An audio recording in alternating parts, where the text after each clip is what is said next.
So, is everyone ready to learn how to ace reading comprehension? I believe you are. So in order to get you prepared for this webinar, we actually shared certain concepts material, main point concept 1, main point concept 2, and I'd like to understand how many of you got a chance to go through this material. So press yes if you have gone through these concept files. So about half of the class, well, less than half of the class, well, not many of you have gone through these concept files. Again, not to worry, these concepts are part of your free trial. So when you log back into the platform after this webinar, definitely take the time to look at these concepts and to understand the key aspects behind main point questions. Okay, so that's that. Now, every weekend we conduct webinars, every Saturday, every Sunday. So I definitely would want you to register for the quant workshop that's scheduled for tomorrow. So click on this button over here and register for it. In this workshop, regardless of where you are at in quant, regardless of your preparedness level, you will be able to understand what is your current level in quant, what is your current ability in quant, so that you can take that information and put that information as an input to create your personalized study plan. So definitely take the time to attend this quant workshop. It's like a proctored mock test, if you will, in which you not only take the mock test, but you also get all the detailed analysis of that mock. So definitely utilize this opportunity to get to understand what your current ability level in quant is. Next Saturday, Rajat would be talking about critical reasoning. How do you pre-think in critical reasoning questions in order to make sure that you achieve that 90th percentile? That is in order to make sure that you can answer those difficult questions correctly on a consistent basis. So definitely attend this webinar if you are not as yet at that 90th percentile ability in CR. That's that. Now, since it's a fairly heavily attended webinar, we already have about 140 people in the session, and I expect that count to go to upwards of 200. So let's make sure that we understand what the makeup of this class is. So if you haven't had a chance yet, please put in your responses here. So I see that there are quite a few people, about 25% of the class, that's taking the test within the next 15 days. Again, don't think that you won't be able to learn much from this session. You definitely will, because RC as a strategy is not a very difficult strategy to implement. It's what's really primarily required is for you to buy into that strategy. And that's what my goal in this webinar is, to make sure that you understand what is the right strategy in order to ace reading comprehension, in order to get to that 90th percentile in reading comprehension. So again, regardless of how many days you have till your test, you are at the right place at the right time, I would say, as well. So there are quite a few of you who have more than 60 days, and the largest chunk is that's taking the test from anywhere from now through 1.5 months from now. All right, sounds good. Thank you so much for responding here. Now I'm going to change the pane here, and as soon as you start to see RC webinar on the top, please click on yes. All right. Sounds good. Everyone can see. Now, just a few housekeeping tips.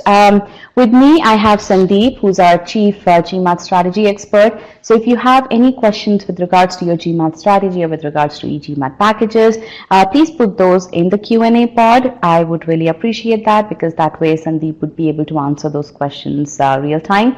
Any questions that I ask in this session, please put the responses to those questions in the short answer poll over here. Okay, so again, short answer poll is meant to put our answers to questions that I am asking. Your questions need to go into the Q&A pod so that Sandeep can address those. Okay, that way all of us get the responses at the right time.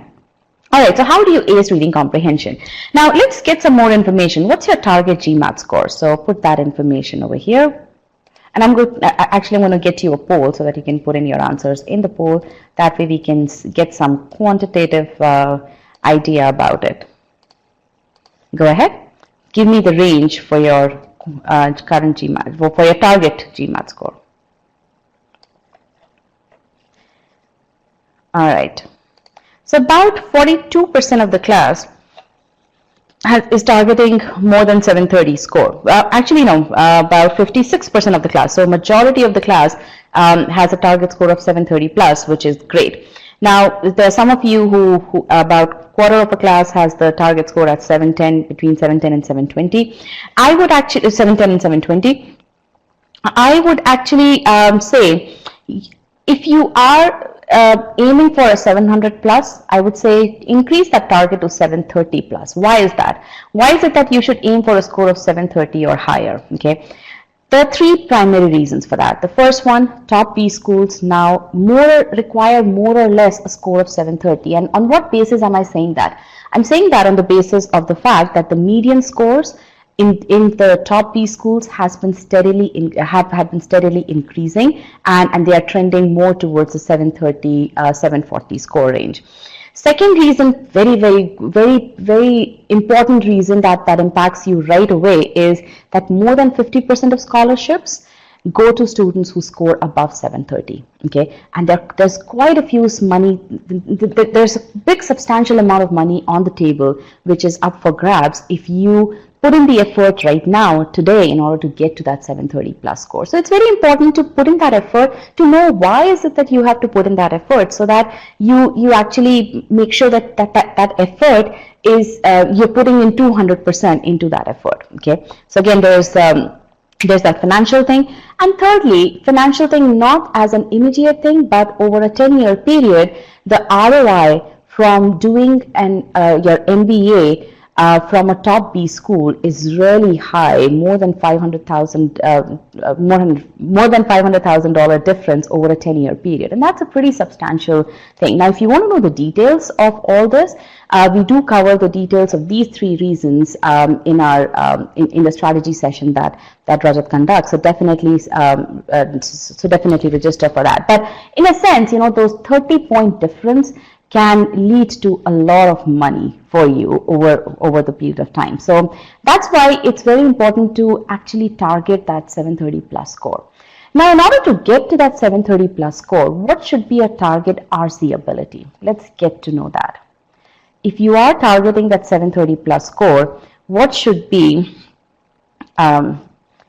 your target RC ability?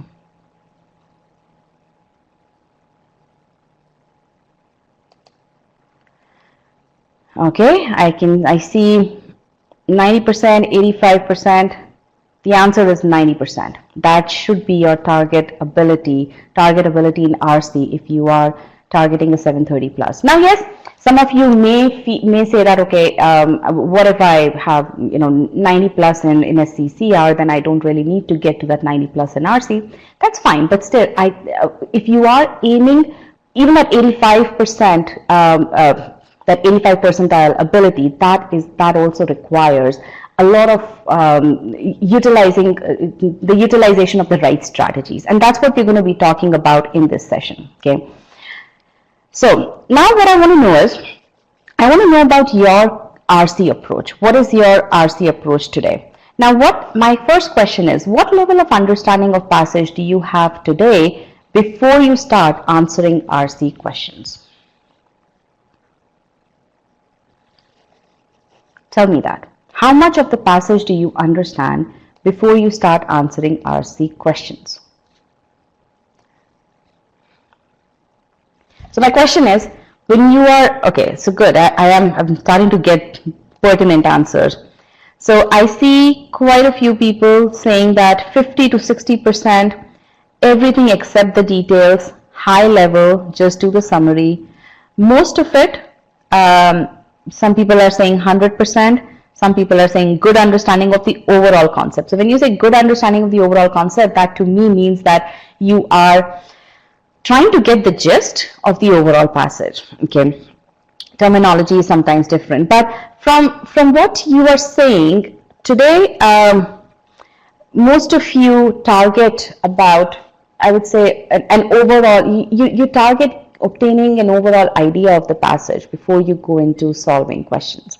Now, I do see a couple of you who have said that there is no point in moving on without understanding 100% of the passage. That is absolutely correct. And again, that's what we're going to be talking about in this session today. So what my goal in this session today is to help you ace reading comprehension. For that, the first thing that I'm going to do is I'm going to teach you how is it that you can get the maximum from the passage in the first read itself, in the read of the passage that you do before you look at even the first question. Okay, so I'm going to be introducing reading strategies to you. I'm going to be demonstrating these reading strategies through 2 small passages. Okay, after that, I'm going to be teaching you how is it that once you understand the information from the passage, how do you utilize that information to answer questions? And again, we are going to be demonstrating 1 main point question, and we're going to be demonstrating 1 inference question. Okay, so that's why it's very important for you for those of you who haven't gone through the main point concept, after this session, definitely go into those concept files. You will get a lot more exposure into main point questions. You will get a lot more exposure into these reading strategies that I'll discuss in this session. You'll be able to apply those on 2 additional passages. Okay. Now for e-GMAT students, I'm going to be giving you a detailed plan to implement in order for you to get to that 90th percentile. Now we'll end this session with an RC passage. It's an official passage on which we're going to be applying the reading strategies and the methods that we have, that I teach you in this session. So you'll be able to see to what level of detail you need to understand the passage, and how does that level of understanding help you answer questions down the line. Because obviously you will have those questions from me as I introduce those reading strategies to you. The first question that most of you are going to ask me is, Payal, how do we solve an RC passage under the timing constraints of the test? And I will address that issue as well. And that is why the third part over here, applying this method on an official RC passage, is very critical, so that you can see how, if you have that 100% understanding of the passage, how answering questions becomes relatively straightforward. Okay, so we'll do all of this. Now let's get going with the first part here, the reading strategies. Now, one thing that I do want to tell you is reading strategies, the most important thing to apply in order for you to apply reading strategies is to change your attitude towards RC. Now, what do I mean by that? By that, what I mean is that if you actually, so let me ask you this question. How many of you actually feel overburdened by RC? By overburdened, I mean that you see an RC passage and you're like, oh no, not again. I don't want to solve this RC passage. Almost everyone. There are few handful of you who do enjoy RC. Now, this is the attitude that we need to change. Now, tell me, why is it that you feel overwhelmed with RC? What is the reason? Tell me the first reason that comes to your mind when you think about RC as a laborious subsection. Too much text, boring passage, time constraint, language level, long passage to read, detailed, such a long passage. Okay, so primarily it's the very nature of reading comprehension, that it's a big chunk of text that you have to read and comprehend. That very nature of RC actually makes you feel, leads to that overwhelming feeling that you have towards RC. Okay, now that needs to change. And how can you change that? That change needs to happen from within you. You have to tell yourself, whenever you see an RC passage, that at that point in time, it's just you and that RC passage that matters in the whole wide world. Okay.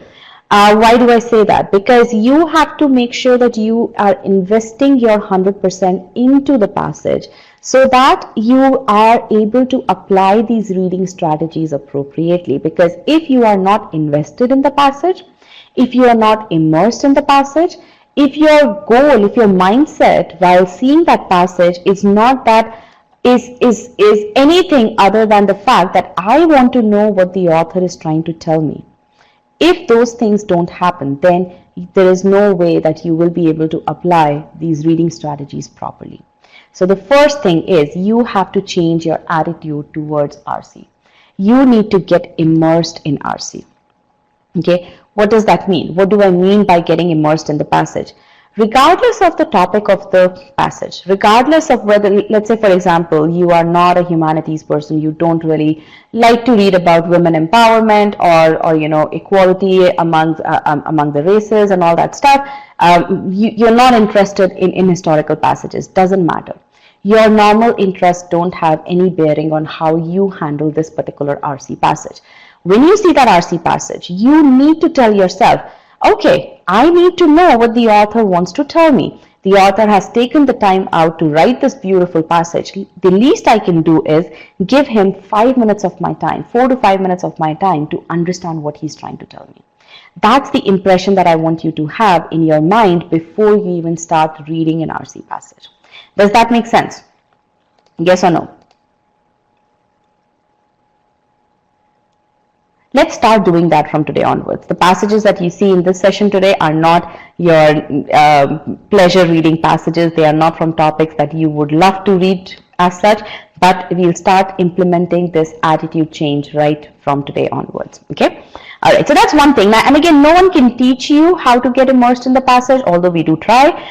In the session, whenever you interact with any passage in the e-GMAT course, the first thing that you're going to see, that you're going to hear me say is that let's try to understand what the author is saying. Let's get immersed in the passage. I want to know what the author has to tell me about this XYZ topic. Okay, so that's the kind of dialogue that you need to have in your mind with yourself when you see the RC passage. Okay, so that's the first thing, getting immersed in the RC passage, and that's the most important thing for you to even start applying reading strategies in an effective manner. Now let's come to the reading strategies. Now, what's the building block of an RC passage?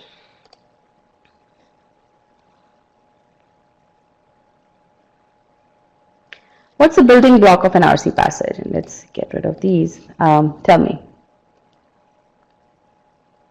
And when I say building block, I mean what constitutes an RC passage? Sentences, absolutely. Sentences are building blocks. However, there is one other, you need to drill down another level. Actually, the various ideas that are presented in a sentence, those are the building blocks. A sentence itself is not the smallest building block of an RC passage. The sentence is composed of multiple ideas. Those ideas actually are the smallest building block of an RC passage. So our first reading strategy is that whenever you read a sentence in an RC passage, don't read it from start of the sentence to the period at the end of the sentence. You need to break that sentence down into its smaller chunks so that you can understand all the ideas that the author is trying to tell you in that particular, through that sentence. Okay. So that's the first one, understanding the sentence structure. Now, why is that important? That's important because if you read a sentence in one go from start to finish, you get overwhelmed with the amount of information that's given to you, because after all, sentences in reading comprehension passages are very dense. In fact, sentence structure throughout verbal is very dense, and that's why understanding the sentence structure is a fundamental core skill that everyone who's preparing for GMAT needs to build. And that fundamental core skill applies to sentence correction, it applies to critical reasoning, it applies to reading comprehension. Okay, so understanding the sentence structure is the first reading strategy that you need to be aware of, and then you need to learn that reading strategy. Okay, how do you learn that reading strategy? You actually go through the master comprehension course. Okay, and then every passage that you go through actually needs to be solved in that manner so that you continue to build that skill as you are going through the passages. The second reading strategy is predicting thoughts through keywords. Now, what do I mean by that? What I mean by that is, let's say the author has said, has presented certain positive aspects of a certain thing, let's say positive aspects of a certain phenomena. And then he says, having said that, comma, blah, blah, blah. Now, what is that blah, blah, blah is what you need to predict even before you read that part. Now, what do you think that will be? The author presented positive aspects of a certain phenomenon, and then he said, having said that. So what do you think he's going to say next? Negatives, drawbacks, what else? You present the negative aspects. So that is the prediction that you need to do before you proceed from reading from that comma onwards. Why? Why do you say, you'll ask, okay, why are you saying that to me? The author has already presented that. Why do I need to pause? I should just continue reading on. The reason why you should pause is because that gives you the time to assimilate what all you have read till that point in time. Okay, why do you need to assimilate? You need to assimilate so that you continue to get that enhanced understanding of the passage. Okay, now what that also helps you do is it also helps you absorb what the author is going to say next. If you are predicting the thoughts, okay, let's get my pen here. If you're predicting the thoughts, let's say you already read A, B, C, and then after C, you have to read D. Now you pause over here. Let's say there is a keyword here at C. You pause over here and you assimilate what the author has said till this point. And then you predict what D will be. Now because you're doing that prediction, and that prediction is actually pretty firm. Why? Because a keyword can only serve, typically can only serve one purpose. If you have, for example, then that means it has to give an example. If you have having said that, it's not going to suddenly start giving you positives after presenting a positive, right? So a keyword has a very specific purpose, and that's why your prediction is usually to the point, is actually pretty precise. So when you do that prediction, what happens is you are already primed your mind to accept what D is saying. You're already ready for accepting what D is saying. And that really leads to that 200% comprehension in your mind of the passage. Okay, does that make sense? Yes or no? Again, learning these strategies is not as difficult as knowing the need to learn these strategies. Okay, and that is why I want to make sure that you understand why are these strategies needed. Okay. And how are these strategies important to you? How will these strategies help you? Okay. The third one is summarize and predict next. Now, the main thing over here is really the focus should be on the word summarize and not so much on the word predict. Whenever you read a part of the passage, let's say your passage is these many lines long, right? Let's say you have read these two parts of the passage by applying strategies 1 and 2. Now, before you proceed over here, if you are feeling that overload of information, you should summarize what you've read in the previous parts over here, so that before you start getting more information, you've already summarized this stuff in your own words. And when you summarize things in your own words, the retention really happens a lot more than if you are simply taking what the author is saying. So summarization really is very important to get that 200% clarity of the passage. To understand where the author is going, what the author has said now, what the author is going to say next. All those things are very important, and the intent of those are encapsulated when you summarize whatever you've read. Now, many a times where students ask me, okay, at what point should we summarize? Should we summarize after every sentence? Should we summarize after every paragraph? My answer to you is definitely summarize after every paragraph, and because that's a very easy thing for me to say. But the other thing which you have to recognize on your own is that whenever you start to feel overwhelmed with the information, whenever you start to lose focus of the passage, that I don't know what the author is saying, the author is all over the place, you need to pause and you need to summarize. Even if that means rereading certain parts of the passage in order to contextualize whatever you have read, it's absolutely okay. Okay, but you have to be the best judge over here to determine when is it that you need to pause and you need to put all the thoughts together. Okay, does that make sense? Because knowing when to summarize is a very important thing, and you have to be the judge of that. Okay, given a particular passage, let's say there are two passages. Passage A is a humanities passage, passage B is a science passage. I, as an individual, am more interested in humanities passage. Science passages, for example, I don't get very much interested in, for example, right? Now, when I'm reading a humanities passage, maybe after 5th line, and depending upon the structure of the passage, I may feel an overload of information. Maybe the same, I am the same person, right? But maybe for this science passage, after 2nd line itself, I may start to feel an overload of information. right? So at what point do you summarize not only varies from person to person, but for the same person, it can vary from topic to topic, okay, or from the type of the passage or the density of the passage as well. So again, you have to be cognizant of when that overload happens. That should be your check, okay? So again, overall, the first strategy you apply on the sentence level. The second strategy you apply within a paragraph, between sentences, okay? The last strategy you apply within a paragraph as well as among the paragraphs, okay? So overall, these are the strategies that you need to apply. Now, what we're going to do next is we're going to apply these strategies slowly on one small passage. It's a very small passage, and but again, you'll be able to see how much information you need to extract even from this small a passage. Okay, so what I want you to do is not worry about the time.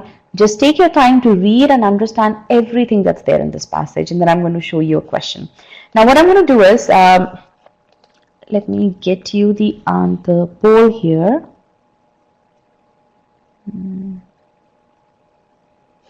Let's do this.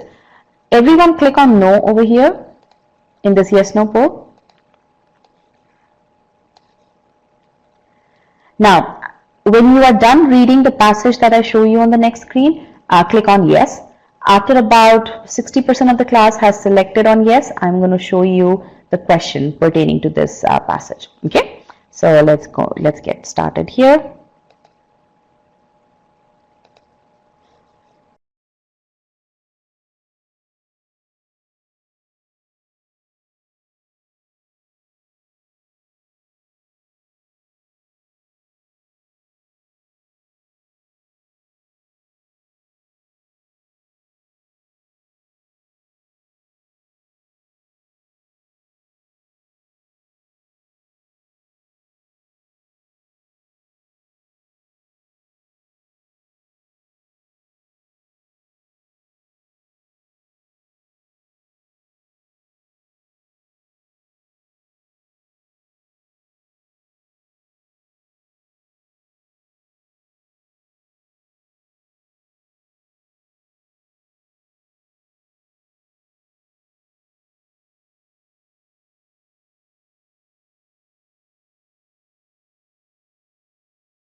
All right, I'm going to show you the question now.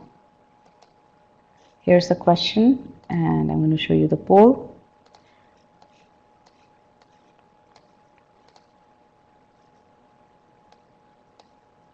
Can all of you please click on still solving here?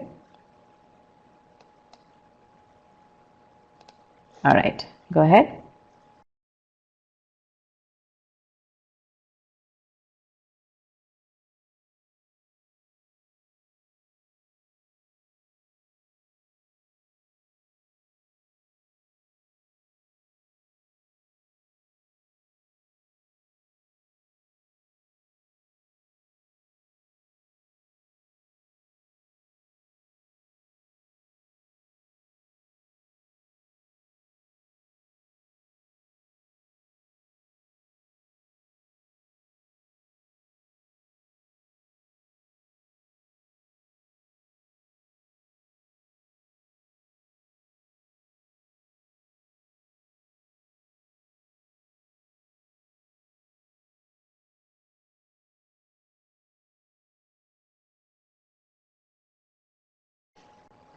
All right, I'm going to end the poll now.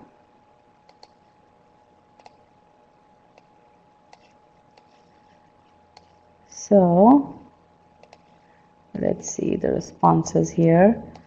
Less than 50% of the class selected the correct answer. Choice D is the correct answer. But we'll get to the question. But tell me, how was the experience? How was this passage? And were you able to apply any of the reading strategies?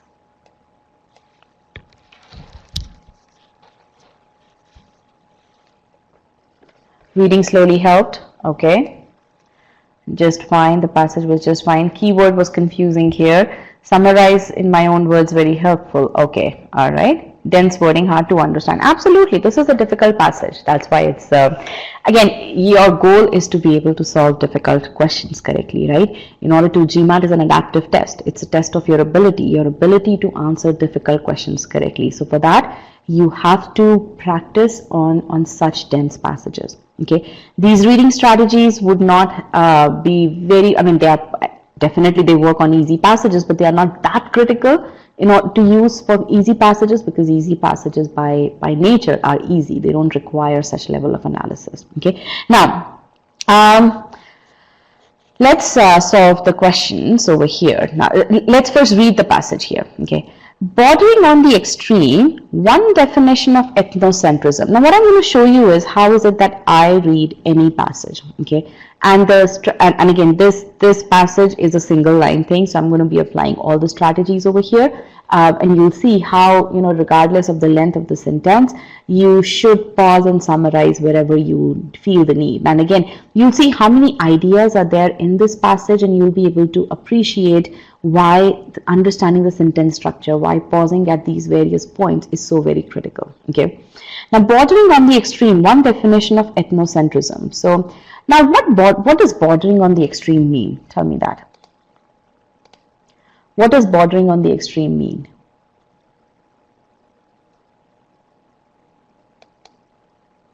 It's an extreme definition. Absolutely, bordering on the extreme means that it's something is exaggerated. Okay, now what is exaggerated is one definition of ethnocentrism. By the way, I'm going to shorten ethnocentrism as EC.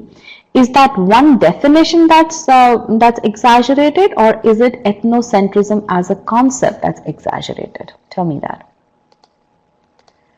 Is that one definition exaggerated, or is the concept of ethnocentrism exaggerated? Absolutely, it's that one definition that is exaggerated. It's not the concept of EC as a whole that's exaggerated. That one definition that the author is talking about is exaggerated, okay, or is an extreme definition. And that's something which is very important to understand. And I do see that a couple of you are saying that it's a concept that exaggerated. So you need to correct your thought process there. Okay. Now, bordering on the extreme, one definition of EC considers it. What is it here? It is EC. Considers EC. What does this definition consider EC? A schematic in-group, out-group differentiation in which I see a comma in which, and I know, okay, I need to pause. Why do I need to pause here? Because whatever follows next after the comma is actually more descriptive information about this differentiation. Okay, so this is how I'm actually utilizing my understanding of the sentence structure to tell me where to pause and why am I pausing there. I'm pausing there because beyond this point, I'm going to be getting more information about this differentiation. But till this point, let me first understand what the author has said till this point. Okay, so it's an exaggerated definition. One definition of EC considers EC a schematic, some kind of, I don't know the meaning of schematic, I'm just going to say some kind of in-group, out-group differentiation, some kind of differentiation between people inside the group and people outside the group. Okay, that's what I have understood. It's some kind of differentiation. Okay, so there's an exaggerated definition here. Okay, now in which, now I see what is that differentiation about, in which internal cohesion, relative peace, solidarity, loyalty, and devotion to the in-group. Now, how would you summarize these terms as? These are number of terms, right? Internal cohesion, relative peace, solidarity, loyalty, devotion to the in-group. How would you summarize these 1, 2, 3, 4, 5 terms? These are positive terms. Something more. Positive terms, it's basically love for your own people, positive traits for your own people. Absolutely. Positive feelings towards your own people. Okay, that's what this is. So all of these 5 words can be summarized as positive feelings towards your own people, right? Now I read further. Are correlated. So remember, we were talking about differentiation in group versus out group, right? In group versus out group. That's what the author is trying to explain to me over here, in group versus out groups. Now, he's already said positive feelings towards the in group are correlated, are linked, okay, are linked with with a state of hostility. With what? Now this is my next one. With a state of hostility towards outgroups, with hatred towards outgroups. That's what the author is saying, okay? Which are often perceived, now again this is something which is extra information about the outgroups, which are often perceived as subhuman and or incorporation of evil. Now these people who are there in the outgroups are actually considered as evil by the in-group people, okay? So what is the author telling me overall? Overall what he's talking about is an exaggerated definition of EC. What is EC? EC is some kind of differentiation according to which love for your own people is linked with hatred towards outside people. What does that mean? That if you love your own people, automatically you start to get those hatred type of feelings for people outside your group, right? So that is what the author is telling me. Now, how many of you had this level of idea or this detailed understanding of the passage when you read the passage on your own? So I see about 1/3 of the class did, others did not. Okay. Do you understand now? Is there, okay, now tell me another thing. Have I done anything out of the ordinary that you cannot do in order to understand the passage? What am I doing? What am I doing in order to understand the passage? And again, forget about the time. Don't worry about the time. I will definitely address the timing issue. Okay. Breaking it down, reading and summarizing. Absolutely. That's what I'm doing. I'm breaking it down and I'm spending the time in understanding the passage. Okay. Now, why don't you do that? Okay. First of all, tell me one thing. If time were not an issue, would you be able to do this? Okay, good. Tell me another thing. Would you like to do this? That's my other thing. Understanding the passage is good, right? I mean, you get that level of confidence when you interact with the passage in this manner. And that gives you that confidence. Yes, I know what the author is telling me. Okay. And that is the attitude that I want you to have towards RC. Okay. Now, let me talk about the timing part as well, because I do know that this thing is going to keep bothering you in your head. I wouldn't be sitting here in front of you telling you to apply these reading strategies if I knew that, okay, these are not practical to be utilized in the exam. Okay. I have success of upwards of 40,000 people with me, right, to tell you that, okay, these processes work. Okay. They are logical.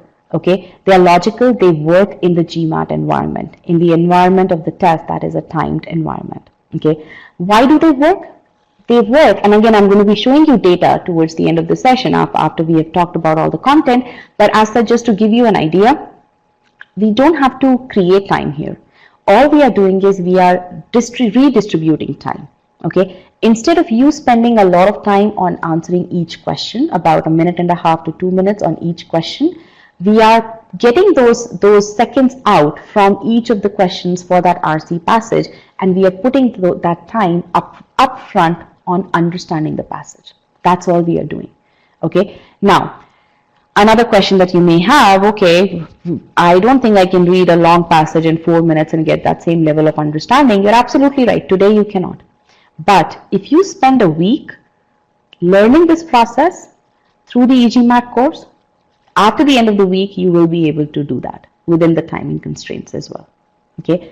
So right now you won't be able to do it because you don't know the process yet. You are not skilled with that process. But if you practice with the right kind of concept files, right kind of application files, right kind of passages, right kind of solutions, as you go from stage 1 to stage 2, you will get to that level when this process will become a second nature to you, and you will be able to understand even a dense passage within 3 to 4 minutes, and you will be able to solve that RC passage within the time constraints of the exam.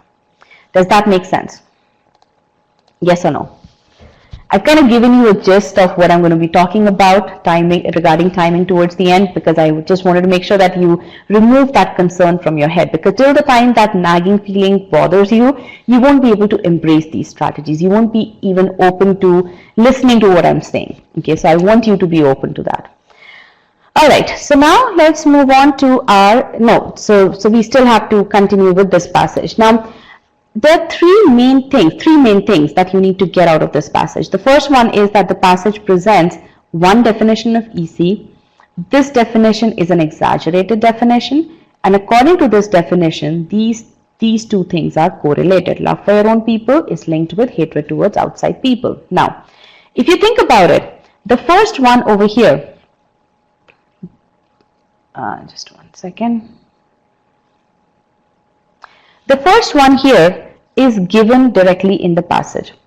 Okay, it's explicitly stated in the passage because it's one definition of EC, right? This one is given explicitly in the passage. The second one here, that definition is a bit exaggerated. This is an inference that you need to draw. Okay, so that's an inference skill. So you not only utilize your inference skill in order to solve inference-based questions, you utilize your inference skills in order to understand the passage itself. Okay, so that's an inference that you need to draw, and all these activities need to happen as you're reading the passage. Okay, the third one is summarization. You summarized this bit of the passage into these terms here. Love for your own people is linked with hatred towards outside people. That's the kind of summary. That's the kind of skill that you develop when you are in order for you to when I say that you need to present things in your own words. Literally what I'm saying is you need to summarize what you're reading. Okay, now you can present things in your own words for one sentence or for one paragraph. The skill remains the same. You need to summarize it. Okay, and all these skills you need to learn in a step-by-step manner. Okay. All right, so now let's come to how do we utilize this information to answer the question. Now the beauty of the process is if you understand your passage to this degree, if you get all these three aspects in this context over here, in the context of this passage, then when you are answering the question, you don't even have to go back to the passage. Okay, that's the level of confidence that you have because you have that level of understanding of the passage. Now the first question, the main purpose of the author behind writing the paragraph is to criticize a concept that encourages hostility towards people not belonging to the same group. Now tell me, is there any criticism that the author is making? The author is just saying that this is an exaggerated definition, right? So if at all he is doing a criticism, he is doing a criticism of the definition, but not of the concept as such. He's not saying that the concept is exaggerated. And do you remember, first thing that I asked you was, after we understood bordering, the significance of bordering on the extreme was that what borders on the extreme according to the author? Does the definition or does the concept itself?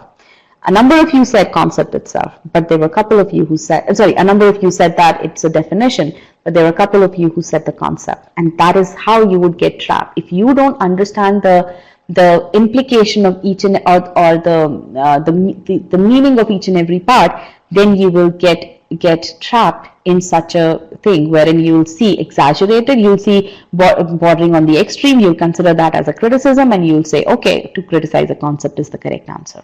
Okay, so again, there is no criticism over here, and then secondly, the concept itself is not encouraging hostility. He's simply stating that if you love your own people, that automatically relates to hating other people, but it doesn't encourage hostility. Okay.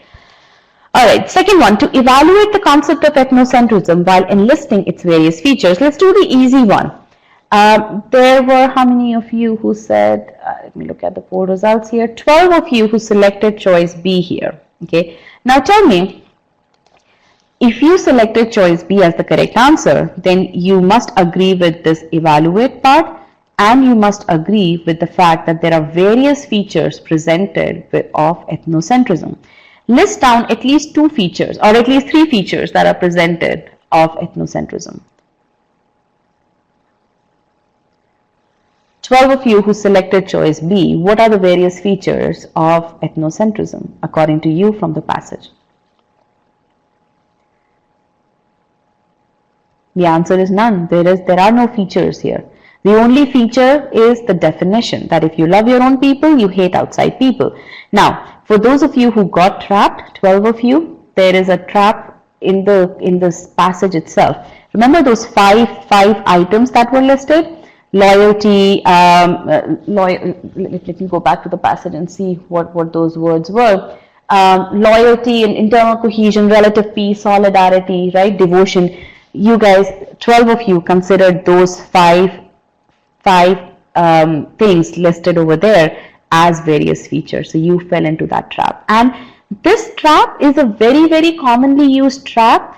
And people who fall in this trap are those who simply get the gist of the passage, who look at the passage on the surface and who don't get to the bottom of what is the role played by those 5 features. Okay, and this will continue to happen if you don't get to the depth, if you don't understand the role played by each and every entity.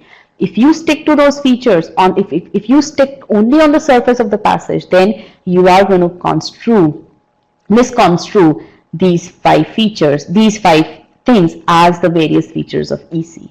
Okay, and that's another trap. So there are 2 traps that we've already looked at. One was to criticize a concept, not knowing what bordering on the extreme defines. The other one is considering staying up on the surface, considering those 5 features considering those 5 terms as the various features of EC. And that happens because you don't get to the depths of the passage. The second thing over here, which is wrong with this choice, is evaluate. Now, what do we mean by evaluation? When you evaluate something, what are you doing?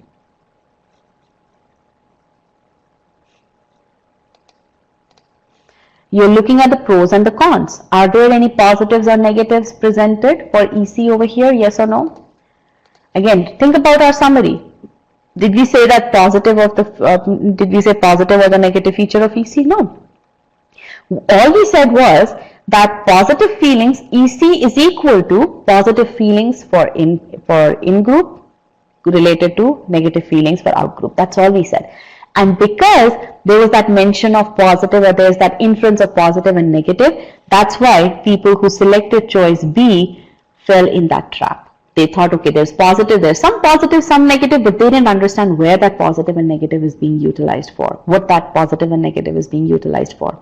And that's why they ended up selecting evaluate. Okay, so again, if you don't get to the bottom of the passage, if you continue to stay on the surface, then you are going to likely answer such questions incorrectly. Okay.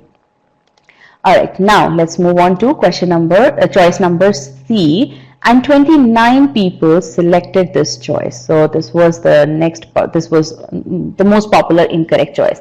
Now this choice, I will definitely say it's a close choice. Okay. Now when I say close choice, I don't mean that you have to be very, very critical, or you have to it's very hard to select the correct choice from the incorrect choice. When I say close choice, what I mean is that you need to have that 200% clarity of the passage in order to solve the question. Okay.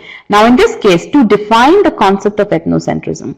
Now tell me, put yourself in the shoes of the author, and that's something which you should do for main point questions, especially choices that appear to be close. Put yourself in the shoes of the author and say, if I had to define a certain concept, will I use only is the key word here, only an exaggerated definition of that concept? Tell me. If your purpose was to define a particular concept, will you use only the exaggerated definition of that concept? The answer is no, and that is why this choice is wrong. Okay, again, because you have those 3 points from the passage, you know what the author is trying to do in the passage. You already have those 3 points from the passage. Now all you're doing is, with that information, you are analyzing each and every answer choice. So you don't even have to go back to the passage to figure that out. Okay. Now over here again, I know there's one of you who's saying, can you please repeat? So again, over here, if the purpose of the author, again, what the question is asking you, what is the main purpose of the author behind writing the passage? The passage is as you've read, right? So if the purpose of the author was to define the concept, then he will not use the most exaggerated definition only to define that concept. If his purpose was truly to define the concept, he will use a more generalized, a more generally accepted definition. Okay, and that is why this choice is wrong. Okay, now the last choice, to introduce the concept of ethnocentrism, that is absolutely correct. And again, you can put yourself in the shoes of the author. If it was your intent to introduce the concept, will you use an exaggerated definition only to introduce that concept? Tell me. If your job was to introduce a concept, Well, if your job is to introduce the concept, you can definitely utilize the most exaggerated definition, because all you're doing is introducing the concept. Okay, you're simply making the reader aware of the fact that there is something like EC that exists. Okay, it doesn't have to be the generally accepted definition. You can definitely utilize an exaggerated definition, and that's what the author is doing. His purpose over here is to introduce the concept of ethnocentrism, and now by presenting a view on it, this comes from how am I getting, why is this part of the choice correct? What in the passage tells me that the author is presenting a view on it? Absolutely, the extreme part, bordering on the extreme. The starting part of the paragraph over here, bordering on the extreme, tells me that the author thinks, according to the author, this definition is an exaggerated definition. Okay, so again, the correct answer over here, we'll move on to question number 2 shortly, but as such, I want you to understand that the correct answer over here, rejecting all the incorrect answer choices and selecting the correct answer choices, becomes relatively straightforward if we understand everything that's there to understand in the sentence. Okay? There is no hierarchy here, not at all. Absolutely correct. So choice C had that issue as well, which leads to hierarchy among social groups. There is no hierarchy. Now again, people who selected this choice fell in that trap of subhuman, okay, where the author was describing the outgroup by saying subhuman. They thought, okay, this is the hierarchy, but no, EC doesn't lead to any hierarchy. The author is simply saying that these two groups exist, the in-group and the out-group exists, right? That's what the author is saying. All he's saying is what EC does is, if you love the in-group, you will hate the out-group. That's all he's saying, okay? But the subhuman part, which a number of you considered as hierarchy, was simply what the characteristic of that out-group is. That's it. It's not that EC is leading to that characteristic, okay? So again, in difficult questions, if you don't understand if you don't understand everything in the passage, then you will end up selecting incorrect answer choices, because incorrect answer choices are actually based on the fact that you will not catch on to these aspects of the passage. That's the mentality that the test maker utilizes in order to create incorrect answer choices. The only way to be able to discern correct from incorrect is to get that 200% clarity from the passage. Okay. Now I have a comment here. I missed that bordering on the extreme was author's view. I thought there was no opinion. So again, now that you understand that bordering on the extreme is something which the author is saying. See, author is writing the passage, right? So everything that the author is writing is actually his view, unless he doesn't say that. For example, if in this passage, and let's go back to the slide. For example, if in this passage the author said, according to a few scholars, bordering on the extreme, one definition of ethnocentrism. In that case, the author would have said, okay, I am not saying that it borders on the extreme. Some scholars say that it borders on the extreme. In that case, it would have been the scholar's view. And if the author didn't give any agreement or disagreement with that, then you wouldn't have known what the author's view is. But in this case, the author is stating, the author is the one who's writing the passage. So he's stating bordering on the extreme. So that is what he's saying. So whatever you read, you can actually consider that, visualize the author speaking those words. Okay? Does that help? Yes or no? And again, we are going into our second part of the passage, and that is going to now carry on with the same theme of what does the author believe in and what does the author not believe in, right? So, so good that you asked me that question over here. We are going to go into our second passage, in which we are going to be focusing again on the reading strategies, but you will focus, the question is based on the question is an inference question. So we'll talk more actively about the inference. Can you tell us the easiest way to differentiate between facts and opinions? Let's look at the second passage and I'll give you examples of that. Okay. All right. So let's do the same drill. Now, before I go further into this passage, into this question, let's just get the pulse of the class. What do you think about the session so far? Can bordering on the extreme be considered author's evaluation? Again, evaluation of what? Evaluation is always positives and negatives, not just the negative. Okay, interesting, great, love it, thank you. Good, nice, very nice. All right. Okay, do you feel that do you feel so far that you can utilize these strategies, that these strategies will help you? You have your test on Monday, so hope it helps. All right, you will need to do some practice for sure. It will be great to be able to see the passage on one side of the screen. Okay, well, I can arrange for that. Requires a lot of practice. Absolutely, absolutely. You can definitely take the next step. Absolutely. Again, as I said, I don't want to make it easy that, okay, I'm going to sit here for 1 hour, 2 hours and explain these strategies to you and you will get there. No, you can't get to that 90th percentile by just spending 2 hours in a live session. No, it requires practice, right? You are going to be amongst the top 6% of the top 6% of everyone who takes the GMAT if you are aiming for that 730 score, and that requires time, right? So definitely. All right, so let's move on, and I'll arrange for you to see the passage as well on the side when we discuss the second passage. So let's. Can you all please click on no over here? That way I know how many people are actively engaged in reading the passage. Good. Here is the passage.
All right, I'm going to share the question now.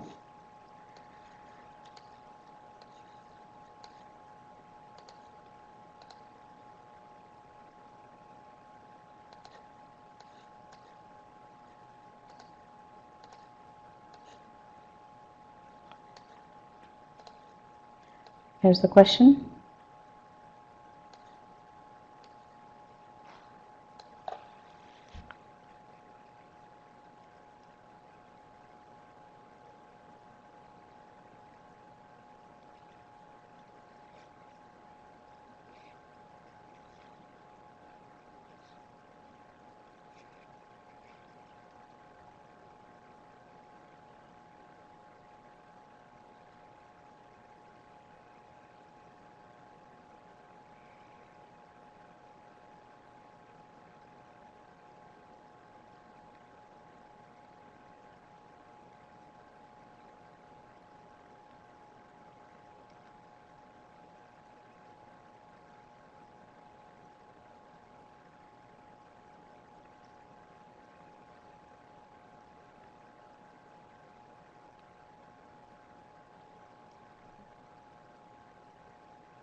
Yeah, you're absolutely right. The mark all the pieces, so it's not, so mark just one information.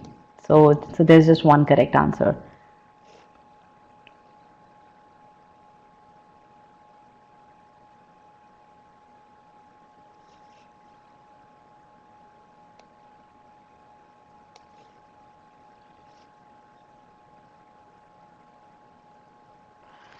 All right, let's get a few more responses here.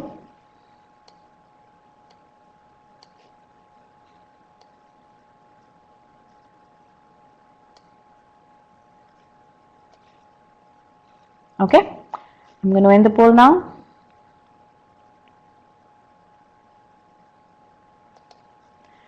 All right, interesting results. And again, these are difficult questions. That's why the accuracy for these questions is less than 50%. So correct choice is choice E. 38.2% of the class got this question correct.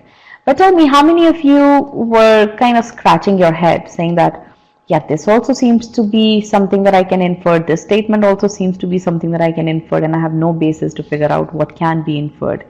Which one is the correct one? And again, this is what happens. Again, I'm going to tell you a few things as we go through the passage, and you will recognize that just by the mere action of understanding the passage to the degree that we are talking about, in the manner that we are talking about, you will have a very strong basis to select the correct answer, even in inference type of questions.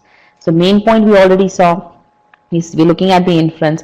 We are going to see the other ones as well. Okay, again, you'll see the other ones in the next passage. But let's first look at the passage here. But before that, I want to understand from you whether you can relate to this passage over here. The color blue is considered to have a soothing effect on the moods of people. Now, based on this, what can you infer? So select yes if you can infer statement 1, select no if you can infer statement 2. Absolutely. What you can say is that some people regard the color blue as soothing. Now, why can you not say, and I'm going to get this poll here, why can you not say that the color blue is soothing? Why did you not select choice 2 as the correct answer? Because considered, absolutely. Because what it's saying is that it is considered to have a soothing effect. It doesn't say that the color blue has a soothing effect. If instead of considered, it said the color blue has, in that case, you would have said, okay, the color blue is soothing. Okay, but because it says is considered, this means that out of all the people, there are some people who think that the color blue has a soothing effect. You don't know how many. It may be that everyone except for one doesn't think that, but the fact is that it's not a universal fact. Okay, and that is why this choice is, that's why statement number 1 is the correct one.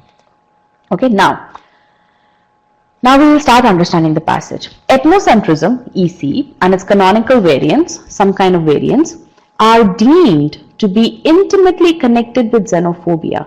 What does are deemed means?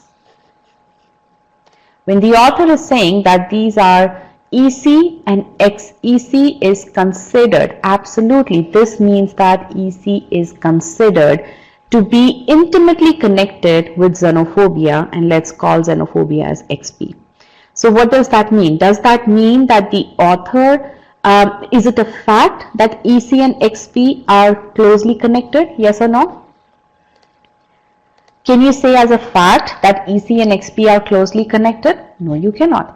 All you are saying is, all the author has said is, there are some people who think EC and XP are closely connected. Only some people. Okay. So it's not a fact, absolutely. Now, do you know what till this point, do you know whether the author believes in this or not? Yes or no? Do you know if the author also believes that EC and XP are closely connected? We don't know that. He may believe, he may not believe, he hasn't told us yet. Okay? Alright, so let's go further. A complex attitude, system, sentiment, structure. So a complex structure, all this is saying, all these heavy words are saying complex structure, involving aversion or dislike, involving dislike and antagonism, so dislike, vis-a-vis the stranger or the alien, vis-a-vis the stranger. okay, so vis-a-vis the strange, and everything that the stranger or alien represents. So all of this, what is the role of all of this part? This entire part, what is the role of that? A complex attitude system, it's explaining XP, it's defining XP. What is xenophobia? It's describing that. And what is it describing? All of these heavy words, all they are saying is xenophobia is a complex system in which there is hatred towards outside people, hatred towards strangers. That's all it's saying. Okay. Now let's read further. Some socio-cultural anthropologists, so again now the author is talking about some people even considered, now why has the author used the word even? I'm not even reading what the author is going to say next, but why has the author used the word even? What has the author said so far?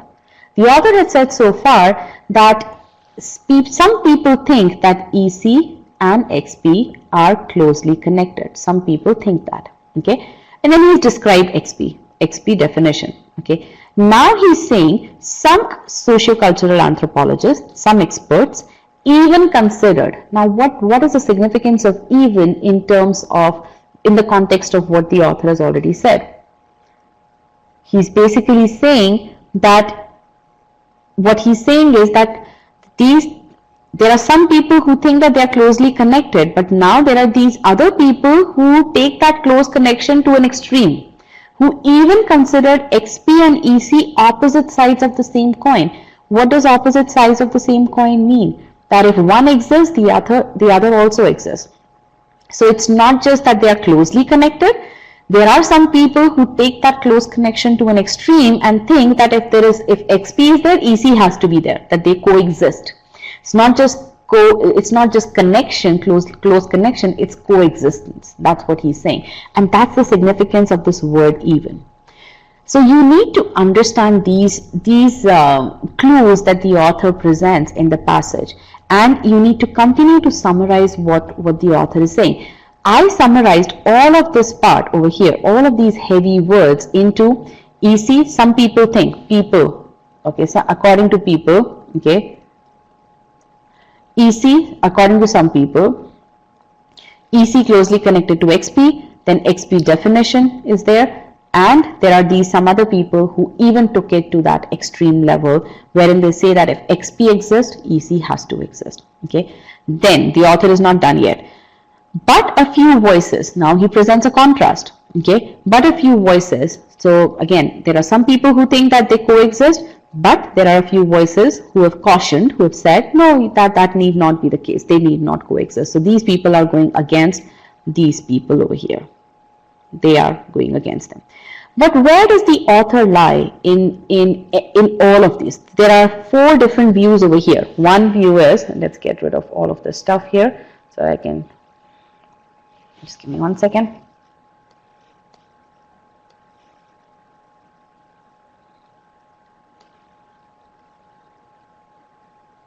One second here as I clean this up. Okay, so if you think about it, there are multiple views here. One is these are EC and XP are closely connected. That's number 1. Then you have number 2 where the definition of XP is given. Then this even considered that they are opposite sides of the same coin. This is number 3. And then there are these people who are saying, no, you are not right. This need not be the case. Now, for how many of these has the author presented his view? Has the author presented his view about this one, about number 1? Yes, no? Does the author also say, yeah, I agree, or no, I don't agree? No, he doesn't say that. We don't know, right? We don't know where the author stands. How about the fact, the definition of XP? Do you feel that the author agrees with the definition? Yes or no? Yes, the author is a logical person. He has to agree with the definition. The definition is a fact, right? So he agrees with the definition. Absolutely. He is a logical person. He is not going to start debating that sun doesn't rise from the east, right? That's a fact, right? So he is going to agree with the fact. So this one is a fact. The definition is a fact. So the author is in agreement with it. Number 3 over here, that they coexist, XP and EC coexist. Has the author given any viewpoint on that? Do you know if the author agrees with it, disagrees with it, or you don't know? You don't know.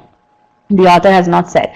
There is no indication in the passage wherein he says, yeah, some socio-cultural anthropologists even considered XP and EC opposite sides of the same coin, and rightly so.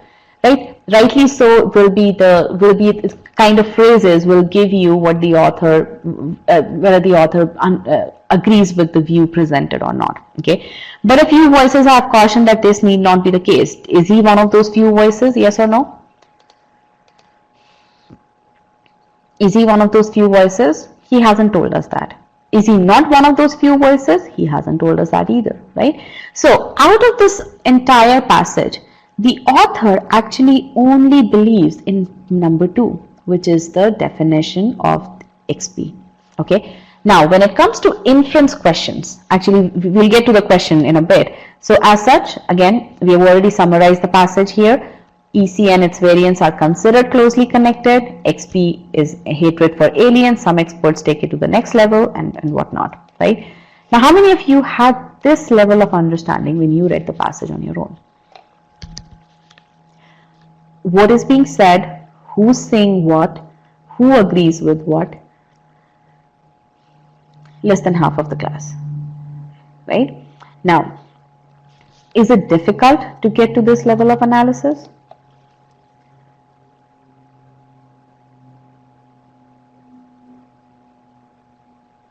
If you focus on getting the analysis, it's not hard, right? If you focus on making sure that I want to understand what is being said. If you don't consider RC passage as a high level thing from which you have to get the gist and you apply those tricks or shortcuts, first line, last line and all that stuff, you will be able to understand the passage well. If your focus is, if you set your mind on something, you will be able to do that, right? You just have to know what to do. Right, and you just have to know the importance of what it is that you need to do. Okay, all right. So let's now solve. Okay, so we talked about what's a correct inference. A correct inference is always from the point of view of the author. I've been asking you, what does the author believe in? Has the author said whether he agrees with this or whether he doesn't agree with it? Right. So the author. The correct answer to an inference or the correct inference is always from the point of view of the author. That's something that you have to understand. Now, if the author is simply reporting what other people think, then and not giving his own opinion, then that particular information cannot be an inference. Okay. So as you're reading the passage, you need to be taking down notes as to what is the author's opinion, what are the facts, and what are somebody else's opinions that the author is presenting in his passage. Okay. Now, the author always agrees with the facts because he's a sensible person, right? So, a fact that is presented in the passage can be the correct inference because the author believes in that. Okay. Essentially, whenever you see an inference question, paraphrase it as, what does the author believe in? That's about it. Now, the inference question could be a global question, which applies to the entire passage, or it could be, okay, what does the author believe in with regards to ethnocentrism or with regards to xenophobia? It could be a specific one too. Okay. Now, keeping in mind this definition here, let's go through each and every answer choice here. The canonical variants of ethnocentrism are closely connected with xenophobia. So I'm going to show you the question again. Okay, let's take a look at statement 1. 20 people selected statement 1. Xenophobia and ethnocentrism are different facets of the same concept. This is what some people think, right? That they are different facets of the same concept, wherein they say opposite sides of the same coin, right? That's a view only of a few people, not of everyone, right? So that's why, not of the author. So that's why, and it's not a fact. So that's why this choice is not correct. Choice number 2. The canonical variants of ethnocentrism are closely connected with xenophobia. Now here, this was a deemed view. The author has not said whether he agrees or disagrees with this view. That is why this choice is not correct. Okay. Then choice C, Not many of you selected choice D. In some cases, xenophobia could be the cause. There is no causal relationship here. Last one is the correct answer. Xenophobia entails dislike towards the strange. Okay. All right. Now, I have a question here. If I don't know what deemed means, option B is very, very attractive, isn't it? Yes, it is. But again, you need to know what the word deemed means, right? Now, again, there are these, deemed is not considered as a difficult vocabulary word. That being said, definitely if you weren't able to understand the meaning of this word, you need to take that as a feedback that you need to build your vocabulary to the level of GMAT. Now for this, I wouldn't recommend that you sit down with word list. No, that's a complete no-no. What I'm going to recommend to you is that you need to solve questions in proper manner with the right kind of solutions, so that because the solutions need to tell you what kind of words do you need to infer meaning of, what kind of words do you need to know the meaning of upfront. Because for example, schismatic as a word in the previous passage, I don't know I have purposely not opened the dictionary to understand the meaning of that word. Why? Because because without knowing the meaning of that word, I can actually answer the questions in that particular passage. I don't need to know the meaning of that word. That word is one of those words that you can infer the meaning of from the context of the passage. And that's also one of the other reading strategies, one of the other tactical reading strategies that we explain, that we teach in the foundation course of reading comprehension. Okay, so again, you don't need to take a word list. There is a problem with the vocabulary, but what you need to do is you need to expose yourself to the right kind of material, to the passages that are written in GMAT style English, to the passages that have detailed solutions that tell you how is it that you understand the meaning of words. Okay, and what words do you need to know the meaning of. So what I would recommend to you is go through the course and make a list of words that you were not aware of and build your vocabulary that way. Okay, just do the questions in the course and the official questions, which are also part of, for which you have detailed solutions in the course, and then Scholarania. Okay, I have another question. Would you recommend reading the question before reading the passage? Absolutely not. There is no need for you to read the question, because they can be, on a particular passage, you can make like 10, 20, 30 different kinds of questions, right? So your goal should be to understand everything that's there in the passage, so that no matter what question is asked, you can solve it, okay? In any case, if you read the first question, your strategy to read the passage is not going to change. And again, one thing that I want everyone to understand is reading comprehension the way I had learned back in school, in my schooling, and I did my schooling in India, was that, okay, you read the question and you have to find places in the passage from where you can extract the information. That's a very, very simplistic way of posing reading comprehension questions. I mean, I would say those would be easy questions. I would say those would be actually lower than the easy level on GMAT. On GMAT, you need to read that piece of text, the given piece of text, and then from there, you have to summarize it in your own words, and then you need to answer the questions. You need to then understand the question as well, and then see what the question is asking. Okay, so again, that same, the classical way in which some of us have learned reading comprehension in schools doesn't work on GMAT, because GMAT is testing reading comprehension on a whole different level. There are no shortcuts at all. So I know there are some prevalent shortcuts there on strategies related to quick reading or skimming. Those, if you ask me, those don't work. If you ask my successful students, those don't work. Okay, so I have another question. Do you advise doing a quick first read followed by a slow and detailed second read? Not really. Now, if your first quick read, again, it depends what you're comfortable with. I like to, if my goal is to get everything from the passage, right? So I am going to make sure that as I'm reading the passage, I'm contextualizing it. Because one thing, and again, it's a good question and a good foray into our complete passage. The author, the manner in which he writes the passage is actually a very logical manner. Essentially, what we have done is we have taken the writing strategies that good authors, and GMAT authors are actually, GMAT RC authors are actually good authors, okay? We have taken the writing strategies that those good authors utilize, and we have converted those into reading strategies, okay? And that is why the reading strategies work so beautifully on GMAT passages. Now, if you apply my same reading strategies on, let's say, a few of CAT passages, you're not going to get the same results. The passages have to be written in that solid, logical, structured manner for these strategies to apply. And that's the hallmark of a good author. Okay. Now, there was another question here. So again, doing a quick first read, I wouldn't recommend that. I would say, again, keep that target in mind that you need to get that 200% from the passage, and then start applying those reading strategies. I have another question. Do I need to write down all the notes? Note taking is a very important question. We'll talk about that. Let me just briefly give you an answer. I always take down notes.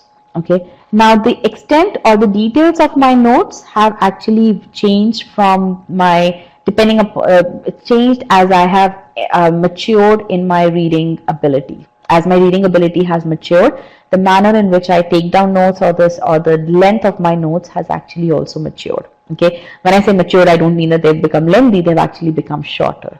Okay. So again, definitely take down notes. Whatever helps you to retain and to contextualize what the passage is saying. You can do diagramming, you can just write down notes in full sentences, you can write down notes in shorthand, you can draw, you can do flow charts, whatever it is that works for you, you should utilize that. There is no one rule to write the notes, okay? Because it all depends upon what kind of absorption capability, what kind of visualization capability you have, right? So definitely you should take down notes. Okay. Now, how much time should one spend on reading the passage? We'll hold on to that question. I'm going to address that towards the end.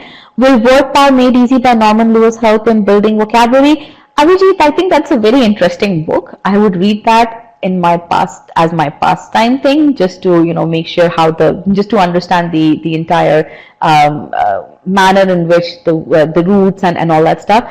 However, I wouldn't consider that as part of your syllabus for GMAT. You don't need to go there. Okay. Why? Because that's a very laborious thing. That becomes, reading that book is going to take you easily a couple of weeks, and to also retain all that information, you don't need that level of vocabulary. Okay. It's an interesting read, but not for GMAT. I wouldn't recommend it, right? So as I recommended to Roland, go through the passages that are there in the course, in Scholarinium, and the official passages, solutions of which are also in the course. That should be it. If you're worried about your vocabulary, make a word list of the words that are asked in the passages, in the course, and in the official passages. Okay, you don't need to go outside to get any book to build vocabulary. No. Okay. All right. So now let's come to our our full length passage.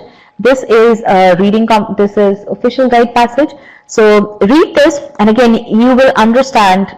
What I want you to focus on is, as you're reading the passage, look at how the author has structured the passage, okay, and getting to know that the manner in which the author structures. And again, I don't want to say that all the passages will follow the same structure, no, but I want you to understand the high level outline of the passage, okay, and look at the consistent structure that's there, okay. And that is going to give you a lot more confidence in the reading strategies that we have, okay? Because again, this is a beautifully written passage, utilizing the right kind of writing strategies. Again, reading strategies are based on that. So go ahead and do that, okay? All right, and I do have some questions with regards to study plan. I will definitely address that, but first let's convince you a little bit more with regards to the strategies over here. So let's try to apply those strategies on this passage, and when you're done reading the passage, click on yes after you're done reading the passage, okay? And then I'm going to show you questions one after another.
Alright, I'm going to show you the questions now. Now let me do this. I need to change the pane here so that you can see the passage as well. I'm going to remove the Q&A part for just this passage, and I'm going to show you the question below. Sorry, the passage will be here, so you can scroll through the passage here if you need to refer to the passage. Okay, and here's the first question, and I'm going to get you the poll as well.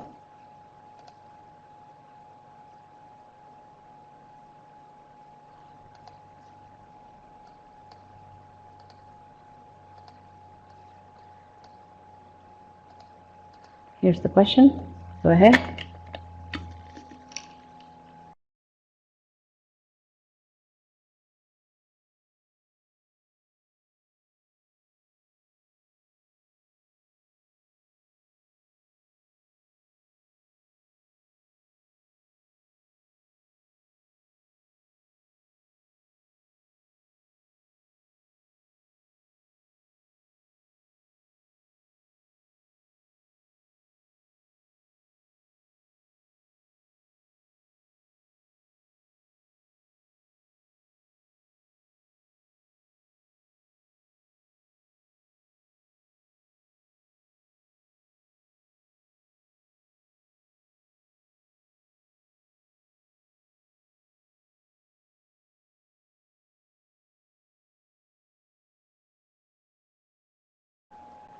Last few seconds.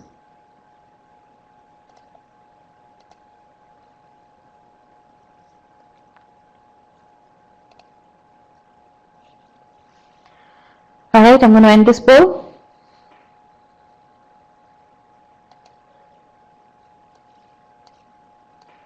Here's question number 2. Go ahead.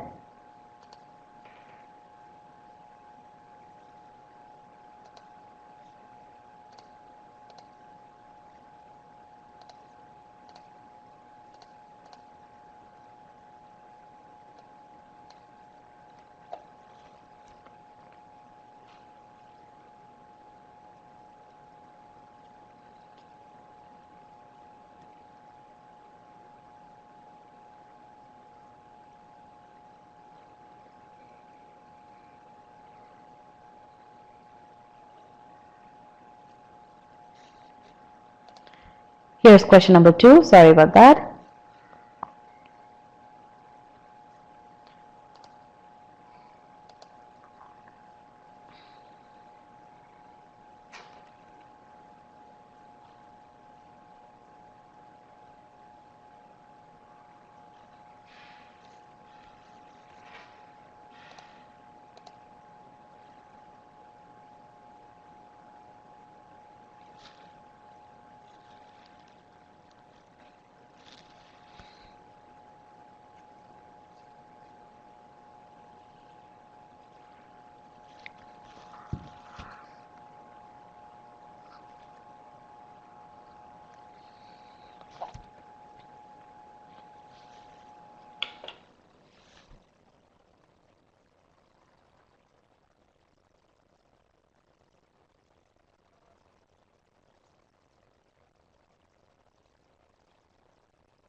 Alright, last few seconds.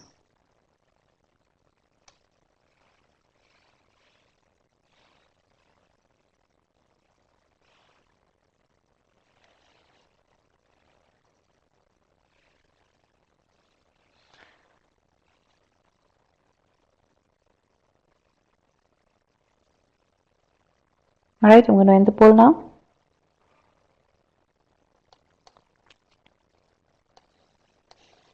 Here's question number 3.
All right, last few seconds.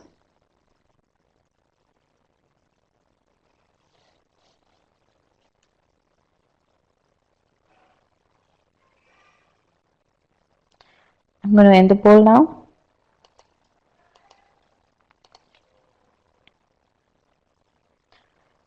Question number 4 coming up next.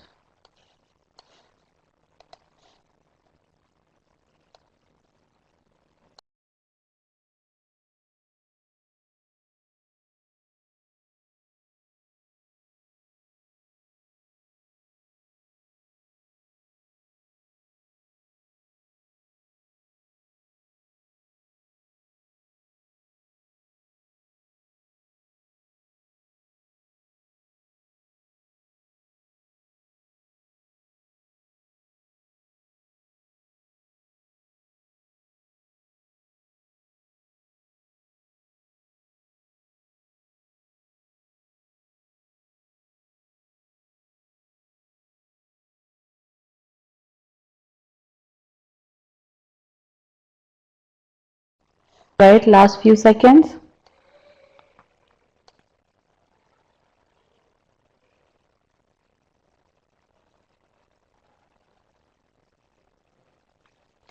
All right, I'm going to end the poll now.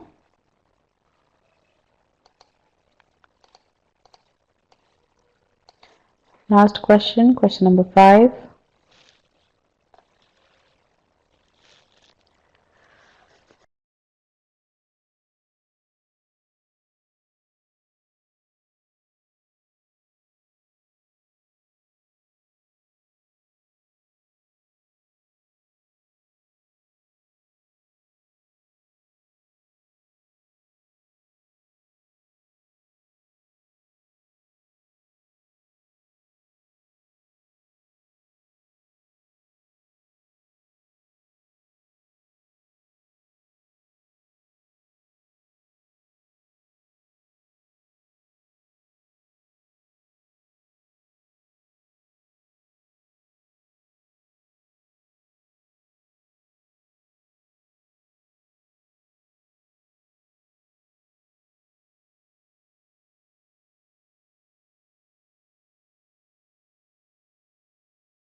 All right, last few seconds.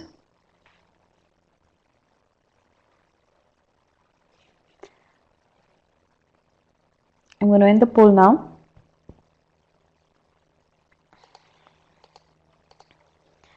Okay. So I'm going to tell you the answers to each of the questions, and then let's go over how many questions you were able to answer correctly. So let's start with question number 5. Which was the most difficult question in this passage? So the correct answer here is choice A. Okay, so that's the correct answer. So make a note of it, whether you got it correct or not. 1 second here.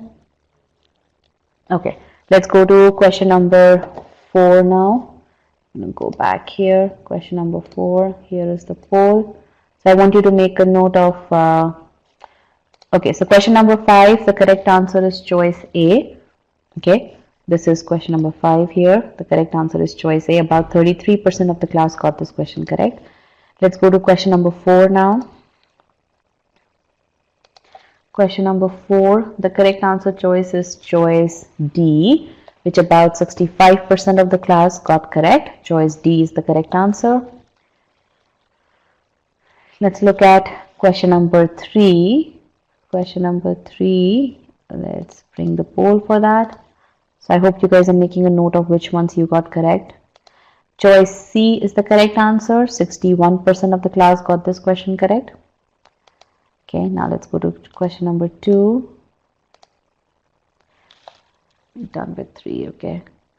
Question number 2, choice A is the correct answer. We barely crossed 50% here. Choice A is the correct answer for question number 2. Its findings might have limited applicability. And question number 1, this one had higher accuracy. 61% of the class got this question correct. The correct answer is choice D. Okay. All right, so I'm going to now ask you the next question. How many questions were you able to answer correctly? Let's get the poll for that.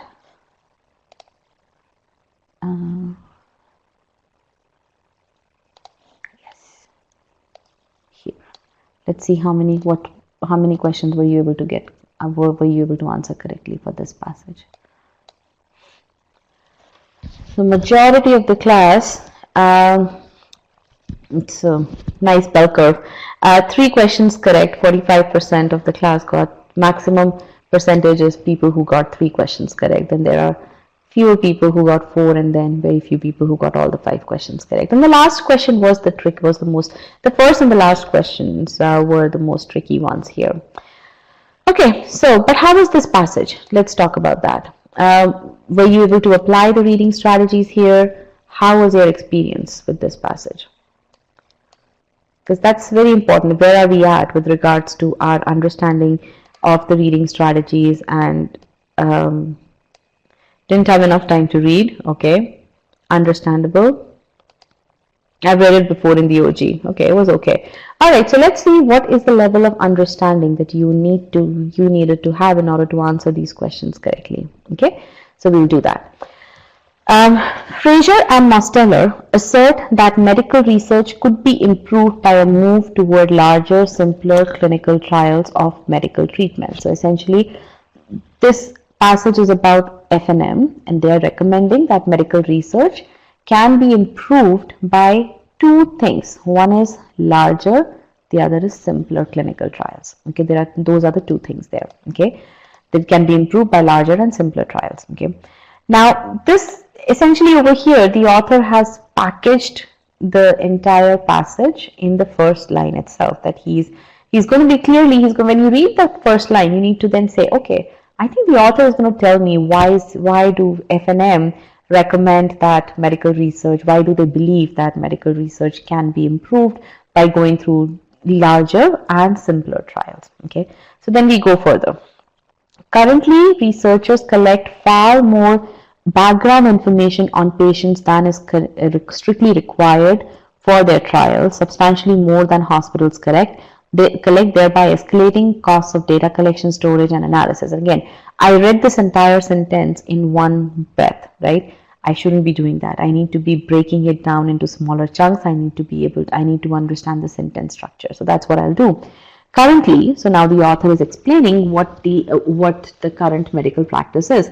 Currently, researchers who do medical research collect far more background information. They collect a lot more information than is strictly required for their trials. Okay, so they're collecting a whole lot of information, and what's happening because of that? What's happening is they are increasing the cost of data collection. They are increasing 3 kinds of costs: data collection, storage, and analysis. Those 3 kinds of costs they are increasing. Okay, so that's what the author is saying. Now, far more background on patient than. Now, tell me one thing. As you're reading the passage, you should also think about, why has the author mentioned about the hospitals, the information that hospitals collect? Why has the author mentioned that?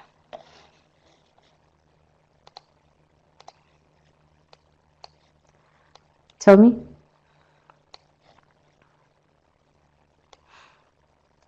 We are talking about medical research.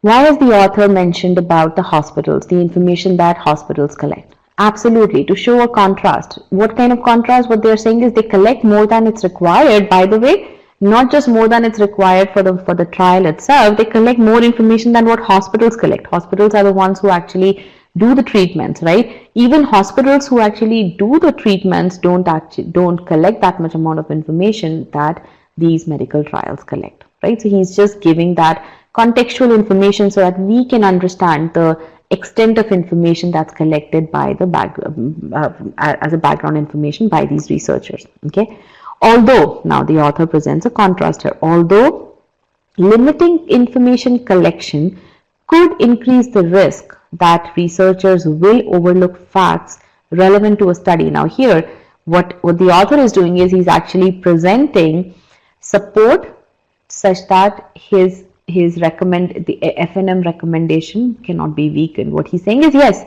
we understand, we understand that limiting the amount of information that you're collecting can have an impact on your,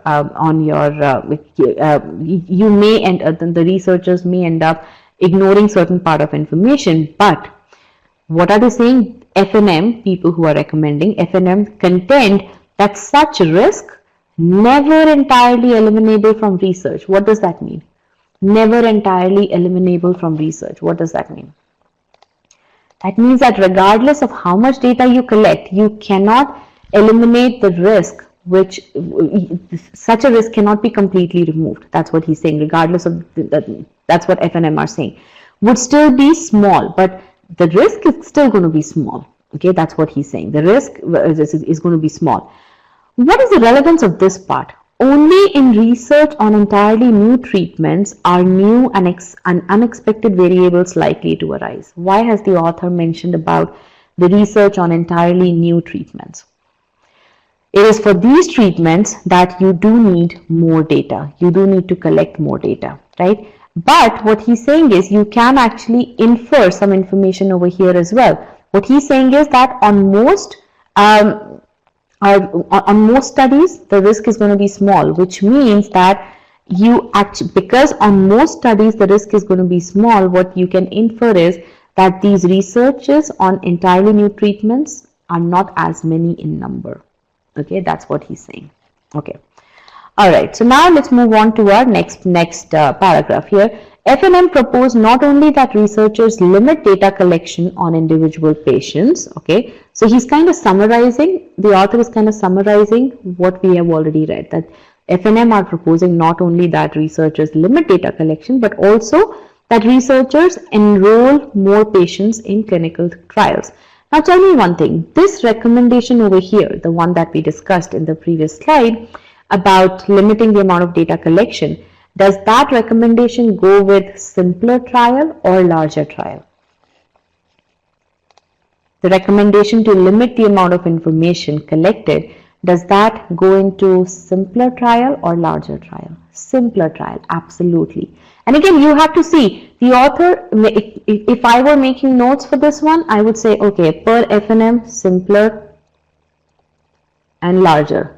And then as I'm reading the passage, I'm saying, okay, simpler means recommends less data collection, okay, and then larger, maybe something else. So again, less data collection. So this is my high-level summary of the passage that I'm creating or that I'm enhancing as I'm getting more information from the passage. Now, what also happens is the author doesn't just say something, I mean,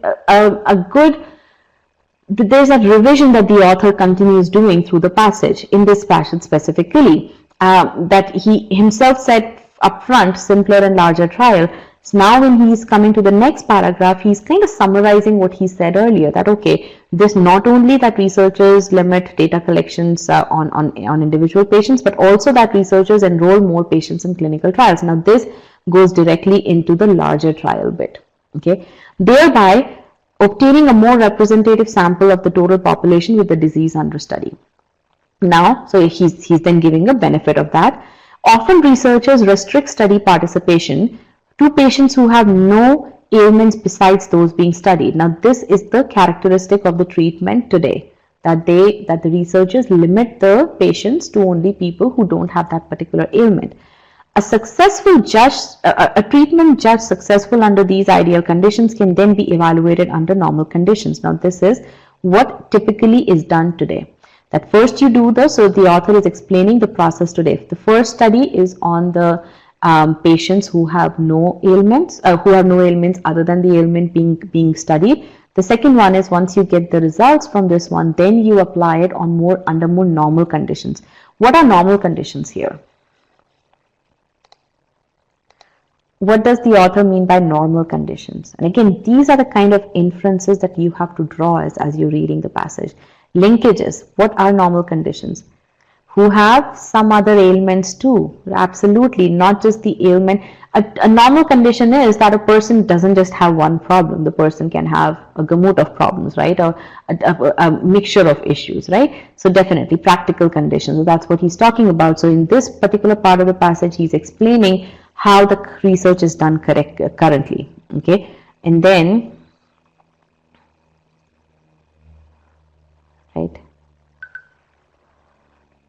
So then he basically saying broadening the range of the trial participants FNM suggests would enable. Now he's explaining the benefits of creating a larger trial. Researchers will be able to evaluate a treatment's efficacy for diverse patients under various conditions and to evaluate its effectiveness for patient subgroups. So essentially he's now talking about if you do a larger trial upfront itself, you will be able to figure out the applicability of the treatment in a lot more broad range. For example, the value of a treatment for a progressive disease may vary according to patient's stage of disease. Patients' ages may also affect a treatment's efficacy. So here again, the author is explaining the impact of a larger trial. Okay. All right. So again, overall proposal to enhance medical research, simpler trial, collect less data, not much of risk, will reduce the cost. He's explained the current scenario. Larger trial, obtain more representative sample, trial will be effective and will give information based on the variables. 2 examples have been presented and the current scenario has been explained. So overall, the author has, so this is the kind of summary that I should create as soon as I've read the passage.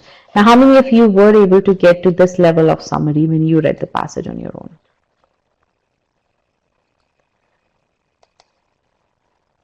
Which points did you miss out on? These are all numbered 1, 1, 1, 2, 1, 3, 2, 1, 2, 2, 2, 3. Which points did you miss out on?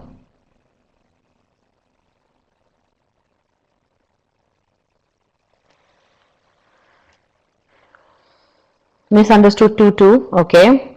What else?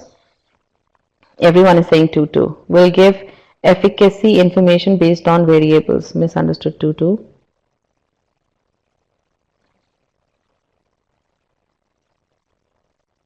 Two, 3, current scenario explained. Okay. So why do you think you were not able to understand that?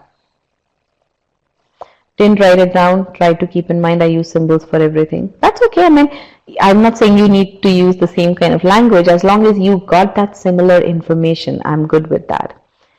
Lost focus halfway through. Okay, couldn't decipher normal conditions meaning. Okay, good. Again, this kind of analysis that you're doing right now, looking at the solution that I'm presenting to you, you are asking yourself, did I get all these bits of information from the passage? Did my summary include all of this information? And then not just stop at that, probe further. Why was I not able to get it? Okay, why was it that I was able to get to this point, but when I came to the larger trial bit, I couldn't get it?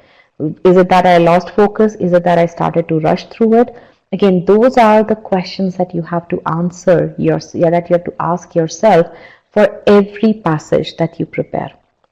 Okay, this is what I call as doing strategic review. Okay. And this is something that you need to do as you are learning the process and then after you start to cement the process. Okay. And you can do this only if the solutions are detailed enough to show you all this information. Okay. So now let's come to the questions. The passage is primarily concerned with what? So essentially proposal to improve medical research, benefits of doing a simpler trial has been explained, then benefits of doing a larger trial have been explained. So really it's a two-pronged proposal to improve the medical research. Okay. Now if you come to the answer choices, let's get the poll here for question number 1. So 61% of you selected choice D, so that's good. Choice C, there are the pros and cons of the deficiencies. Choice C says evaluating an analysis of certain shortcomings of certain medical research practices. Again, he does present shortcomings of the medical practices, but that's not all he does. The author is actually presenting the proposed changes. He's saying, okay, describing the proposed changes to the way the clinical trials are conducted, right? So he's not just presenting shortcomings. That part, choice C only captures small portion of the passage that he's presenting shortcomings. But the other thing is evaluating. He's not evaluating he does present the benefits and the negative of doing a simpler trial, but he's not really evaluating all the practices, all the existing practices. So that's another reason why choice C is wrong. Okay, so again, you need to have that crystal clear understanding of the passage. That's why creating that passage summary, creating the summary in your own words is very, very important. And as soon as you do that, you will be able to understand why the correct answer choice is correct and why the incorrect answer choices are incorrect. Okay, so again, I'm not going through each and every choice in detail. You have the solution right over here. If you selected a particular choice, please go through why you rejected the incorrect choice, why did you reject the correct choice, and why did you accept the incorrect choice. That kind of analysis needs to be done. Okay, so let's come to question number 2. Often researchers restrict study participation to patients who have no ailments besides those being studied. Again, you need to infer what can be inferred about these studies. Okay, so again, we've talked about this part here. These findings might have limited applicability, right? So let's say how many. I think question number 2 had good accuracy. Well, not that good, barely 50%. So again, we've already discussed this part here, right? We've discussed why choice is correct. Again, I hope that you're able to understand. I mean, tell me one thing. Now that I have gone through the passage in detail, do you see why the correct answer choices are correct? Are they more, is it more obvious to you that the correct answer choices are correct? Yes or no? Yes.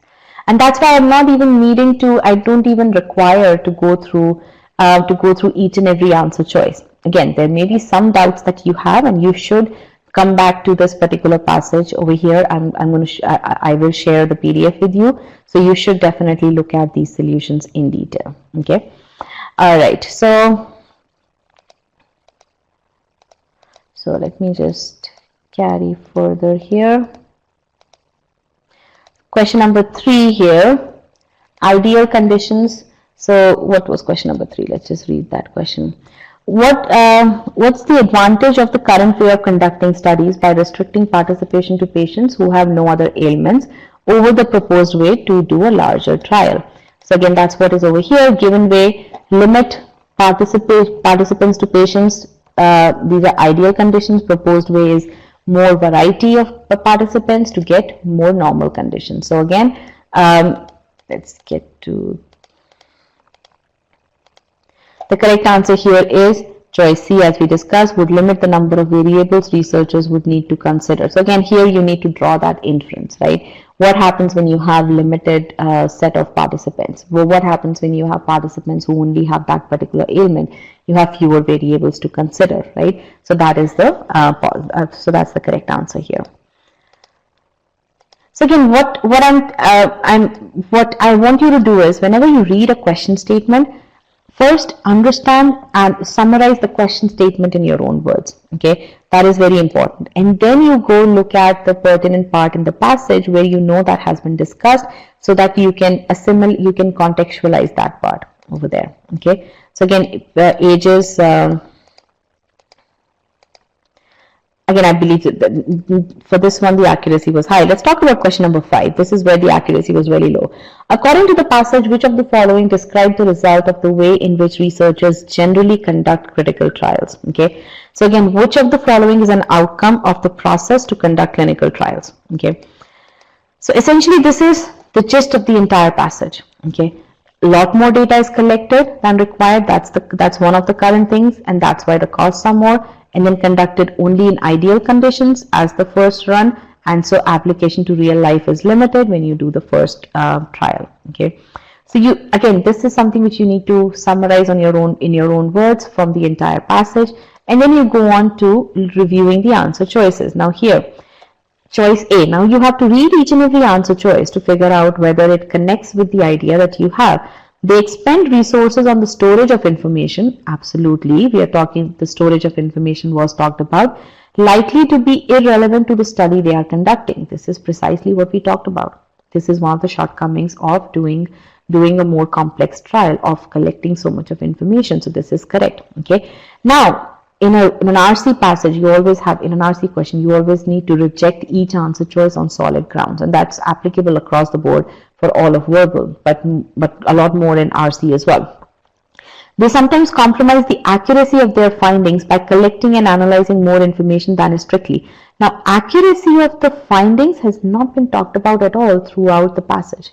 Okay, so accuracy is not something which which F&M are actually saying that it's less or it's more. Okay, so choice B is wrong. Let's look at choice C. They avoid the risk of overlooking variables that might affect their findings, even though doing so raises their research costs. Now here, costs were not linked to getting more, cost was not linked in this particular context. Okay, now the other thing was that the risk exists even for the current way of doing studies. As we said, risk is not minimal. Now what this choice is saying is avoid the risk.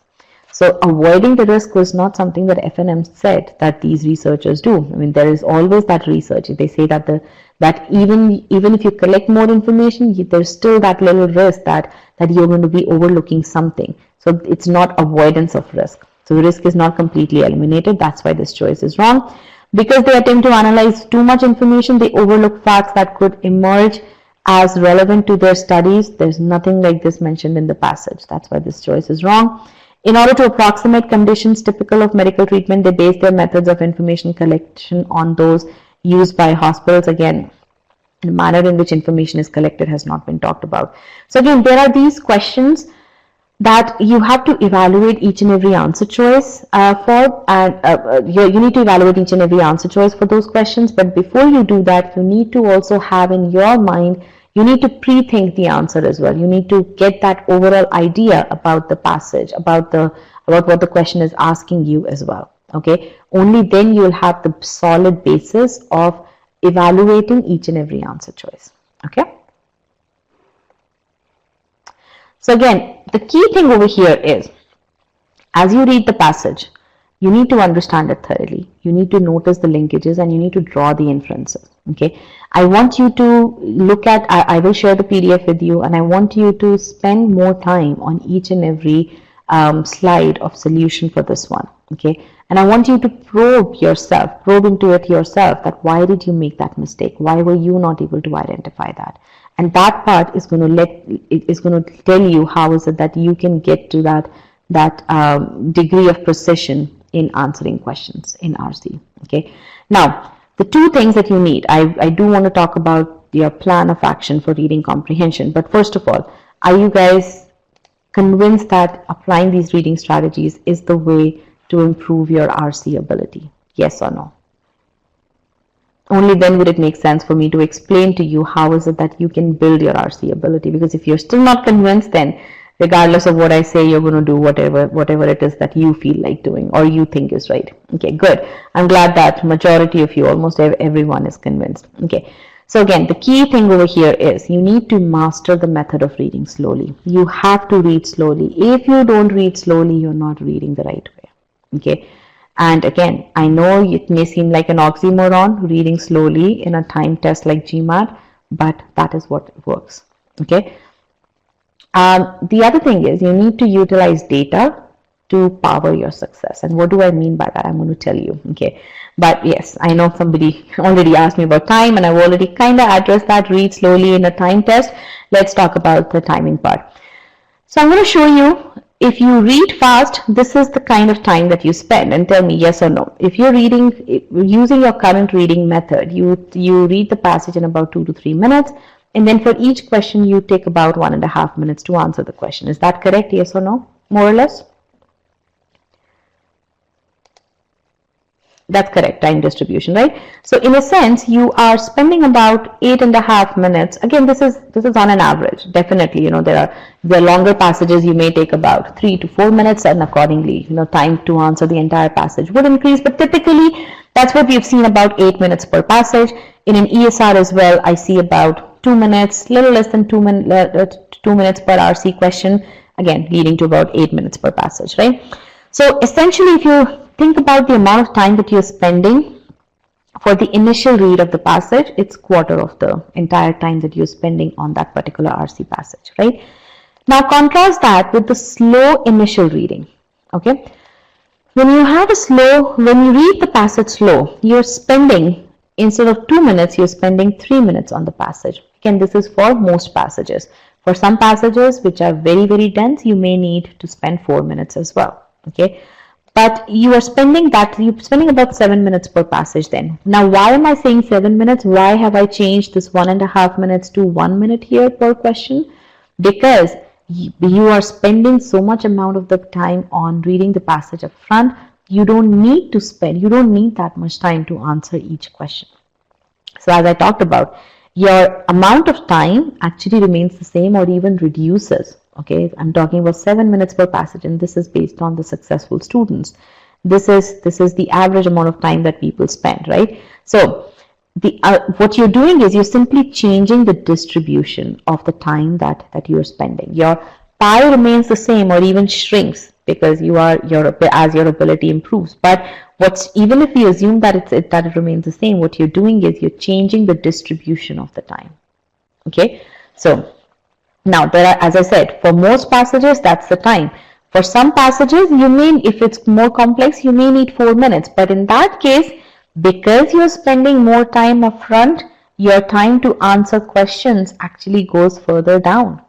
That is what happens, and I'm going to show you success stories of people who actually say exactly the same thing, that the time to answer questions actually went down as I improved in my RC ability. Okay, so I don't want you to do incorrect comparison. I don't want you to say, okay, if I'm spending more time, so we have changed. There are two variables here. Actually, there are two variables that are interconnected. Because you're spending more time up front, the time to answer questions is actually going down. That is why it's all about the redistribution of time. Okay, so the key thing over here is you read for comprehension. Other thing that I haven't mentioned over here, in slow reading, your accuracy is high. That is, whereas in speed reading, you are doubtful about your accuracy. You don't know how. You are not able to improve with speed reading because speed reading is not meant for answering difficult questions correctly. Okay, so the key thing over here is read for comprehension and not for time. Okay, and that should be your clue to when you're learning the process. Are you able to read it? I don't want you to start implementing this time limit. Initially, when you're reading, you are going to be taking 5 minutes, 6 minutes to read a passage, and that's absolutely fine. This time distribution I'm talking about once you have learned the process. Okay, when you're ready for the test. Okay, so essentially, once you learn the process, if you comprehend the passage well, you actually don't need to spend more than a minute to answer each question. So it's all about time redistribution. And again, here are these stories that I want you to read. Anastasia, she got a 740 V39, and you can click on this link to get to her debrief. I think I have these links here. Let me see. Yes.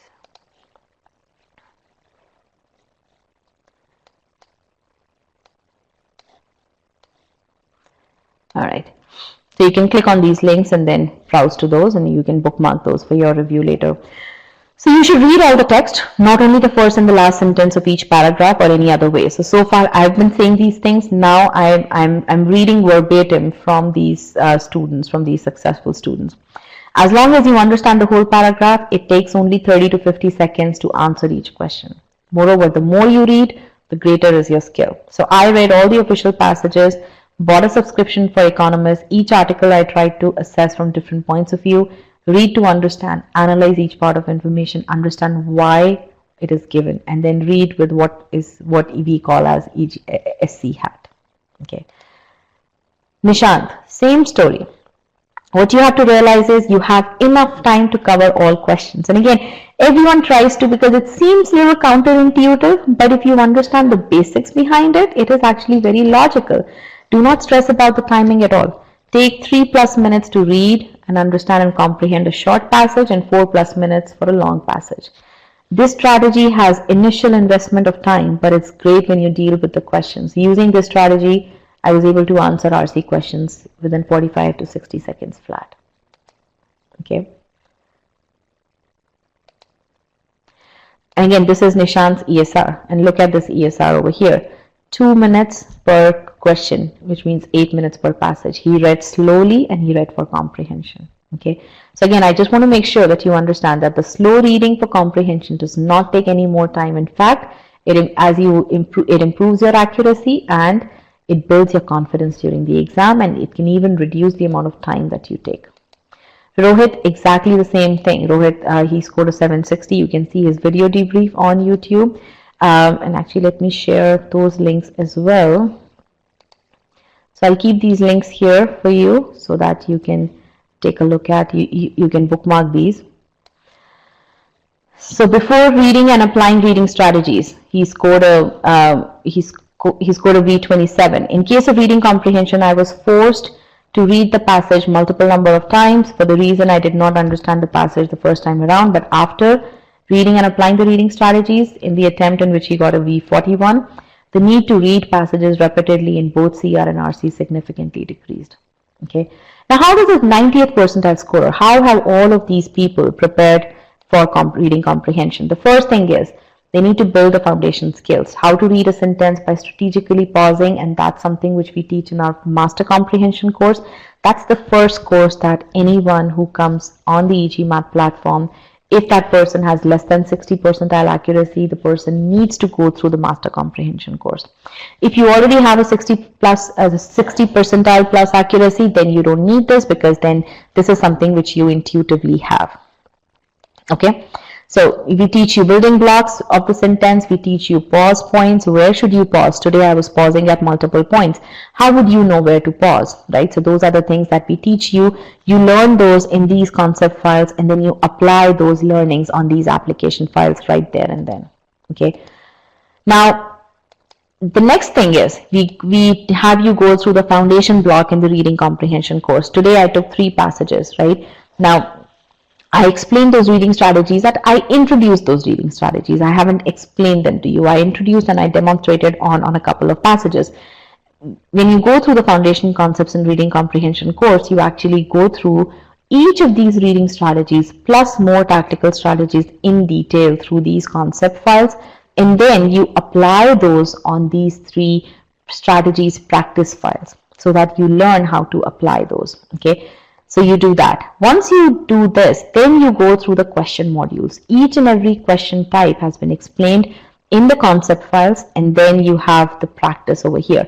Now this part is part of your free trial. So for those of you who are still not e-GMAT students, definitely go through the main point concept files 1 and 2 so that you understand the level of detail that you're going to see in the course. And again, you'll be able to answer main point questions correctly. Okay, so do that. And the same thing is there for each and every question type: main point, inference, detail, structure. Okay. Now look at something over here. Again, not many of you went through the main point concept file, but as such, successful students, if you look at it, this is a 10-minute long file, but this successful student actually spent upwards of 35 minutes on this file. Why? Because he wanted to make sure that he gets everything from the file. If you're not getting something, spend more time on it. My point is, don't just go through the motions of clicking the file and going through it from start to finish. No, your goal has to be to understand each and everything in each and every piece of content that is required for you. Okay, so again, same thing continues on for inference. You learn inference in these 3 concept files, and then you practice them on these 2 on these 2 practice files.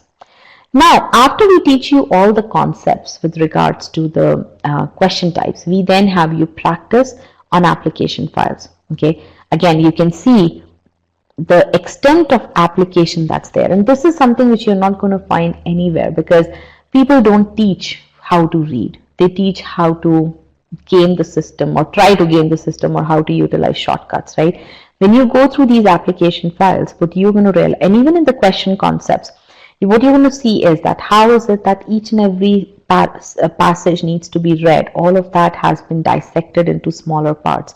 What piece of information should you have gotten from that particular part of the passage?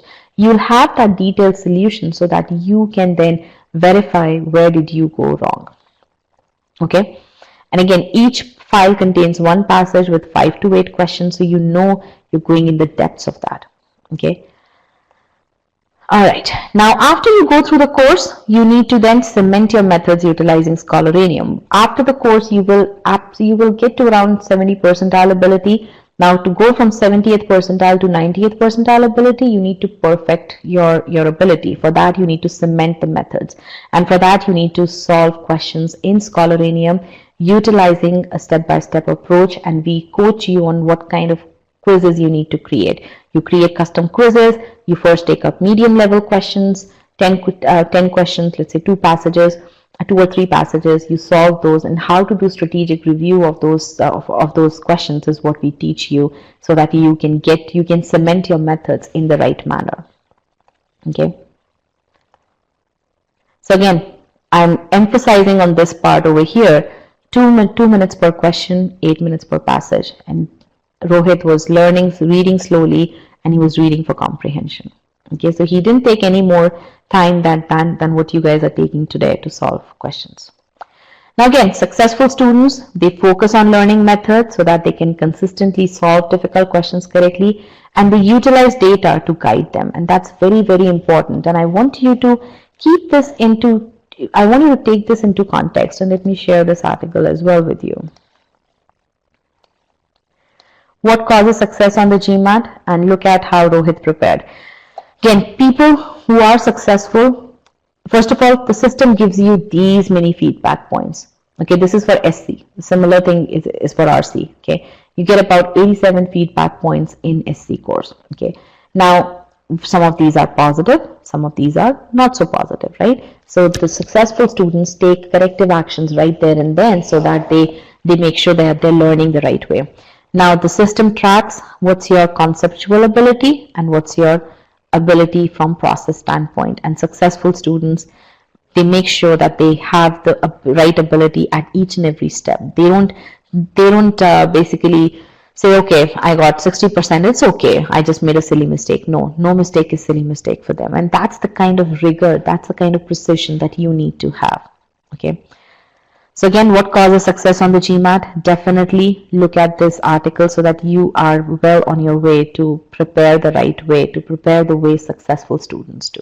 Okay, but definitely for RC, for everything, again, focus on the fundamentals, focus on the basic premise behind, prepare keeping in mind the premise behind that subsection existing in a test like GMAT. GMAT is a very well put together test, very logical test, a test that is very much capable of gauging your ability, right? So utilize the study methods that build your ability that GMAT is actually testing you on. Okay, GMAT is not testing you on whether you can skim and you can figure out what's important, what's not. No, GMAT is testing you on, given a piece of text, can you read to understand it? Ultimately, think about it. You are going to go into your MBA, right? You're going to be reading lots of case studies. Those case studies are not going to be pleasure reading, and they're going to be pretty thick. They're not going to be as short as a typical RC passage. You have to sift through that technical data, that lot of inferences that have been drawn, and for that you need to have a very solid way of reading. Okay, and that is what GMAT is testing you on upfront before you even go into an MBA school, to figure out, do you have that capability? Okay, and that's what we are building here through the e-GMAT course. So your RC course, your master comprehension course, is not just going to get you that 730 plus score. It's also going to get you that reading ability, that comprehension ability that you need in order to succeed in your MBA environment and thereon. Okay, all right then, so that brings me to the end of this webinar here, and I would love to take any questions that you may have. All right, and then in the meanwhile, I would want you to rate the session here, tell me how the session was, and tell me what have you learned from the session. That would be very, very important for me, because again, I want to make sure that what I intended to do, were you able to get that or not, or was I able to convince you as I intended to? And I'll also share the PDF. Thank you for reminding me, Naman. Here's the PDF. Definitely download it.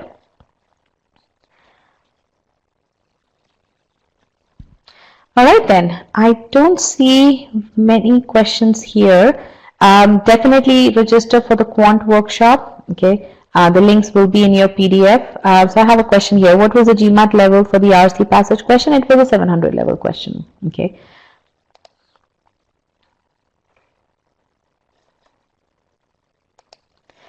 Good, but the topic itself is very dry. Yes, but again, you have to be very, what do you say? You need to understand the motive behind RC. Okay, and that's why it's very, very important to understand what is the motive behind RC and what is it that you're going to get if you invest that level of time. Okay. What was the level of the questions again? All the questions here were 700 plus level. The first two questions definitely 700 plus level. In this passage, you typically don't have all the difficult questions, like all the 5 questions are not of the same difficulty level, but overall this is a 700 level passage. Again, for a passage, it's really passage complexity plus you take an average amount of, so average complexity level of each question. Always enjoy my session. Thank you very much. Tentative time plan for online session will be helpful. By that I mean I gather you mean the study plan. Essentially, GMAT RC, if you understand the premise behind preparing for RC, or if you buy into the methodology for RC, preparing for reading comprehension should take least amount of time as compared to preparing for CR or SC. Okay, so what I would say is typically a successful student, if he's because he's following the right methodologies to learn, a successful student can get to 90th percentile ability in a week. Okay, you spend about let's say 10 to 15 hours on the course, and the remaining 10 hours on Scholaranium, and you should be able to get there. Okay, again, make sure that you are applying the strategies the right way. You're getting information from the data. That's very important. Okay, if I say do main point concept file 1, doesn't mean that you should do it only once. You need to do it till the time you don't get everything from it. Okay.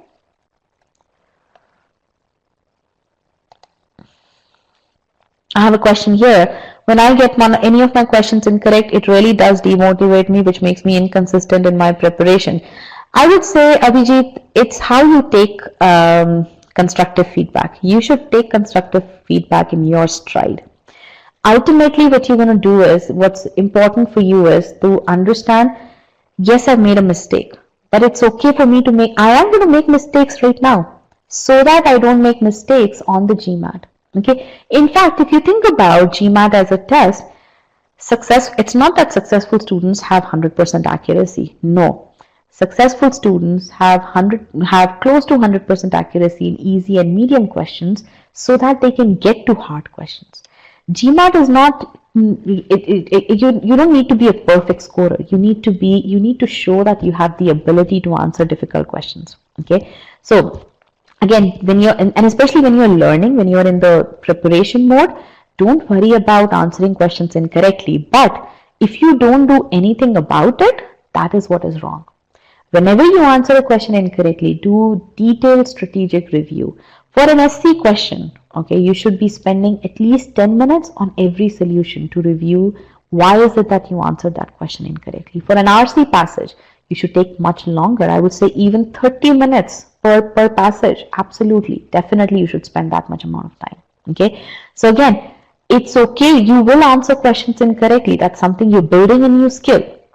Okay, when you're building a new skill, you are going to take time to answer questions. You are going to answer questions incorrectly, but you have to learn to take that feedback and then make sure that you don't make those mistakes again.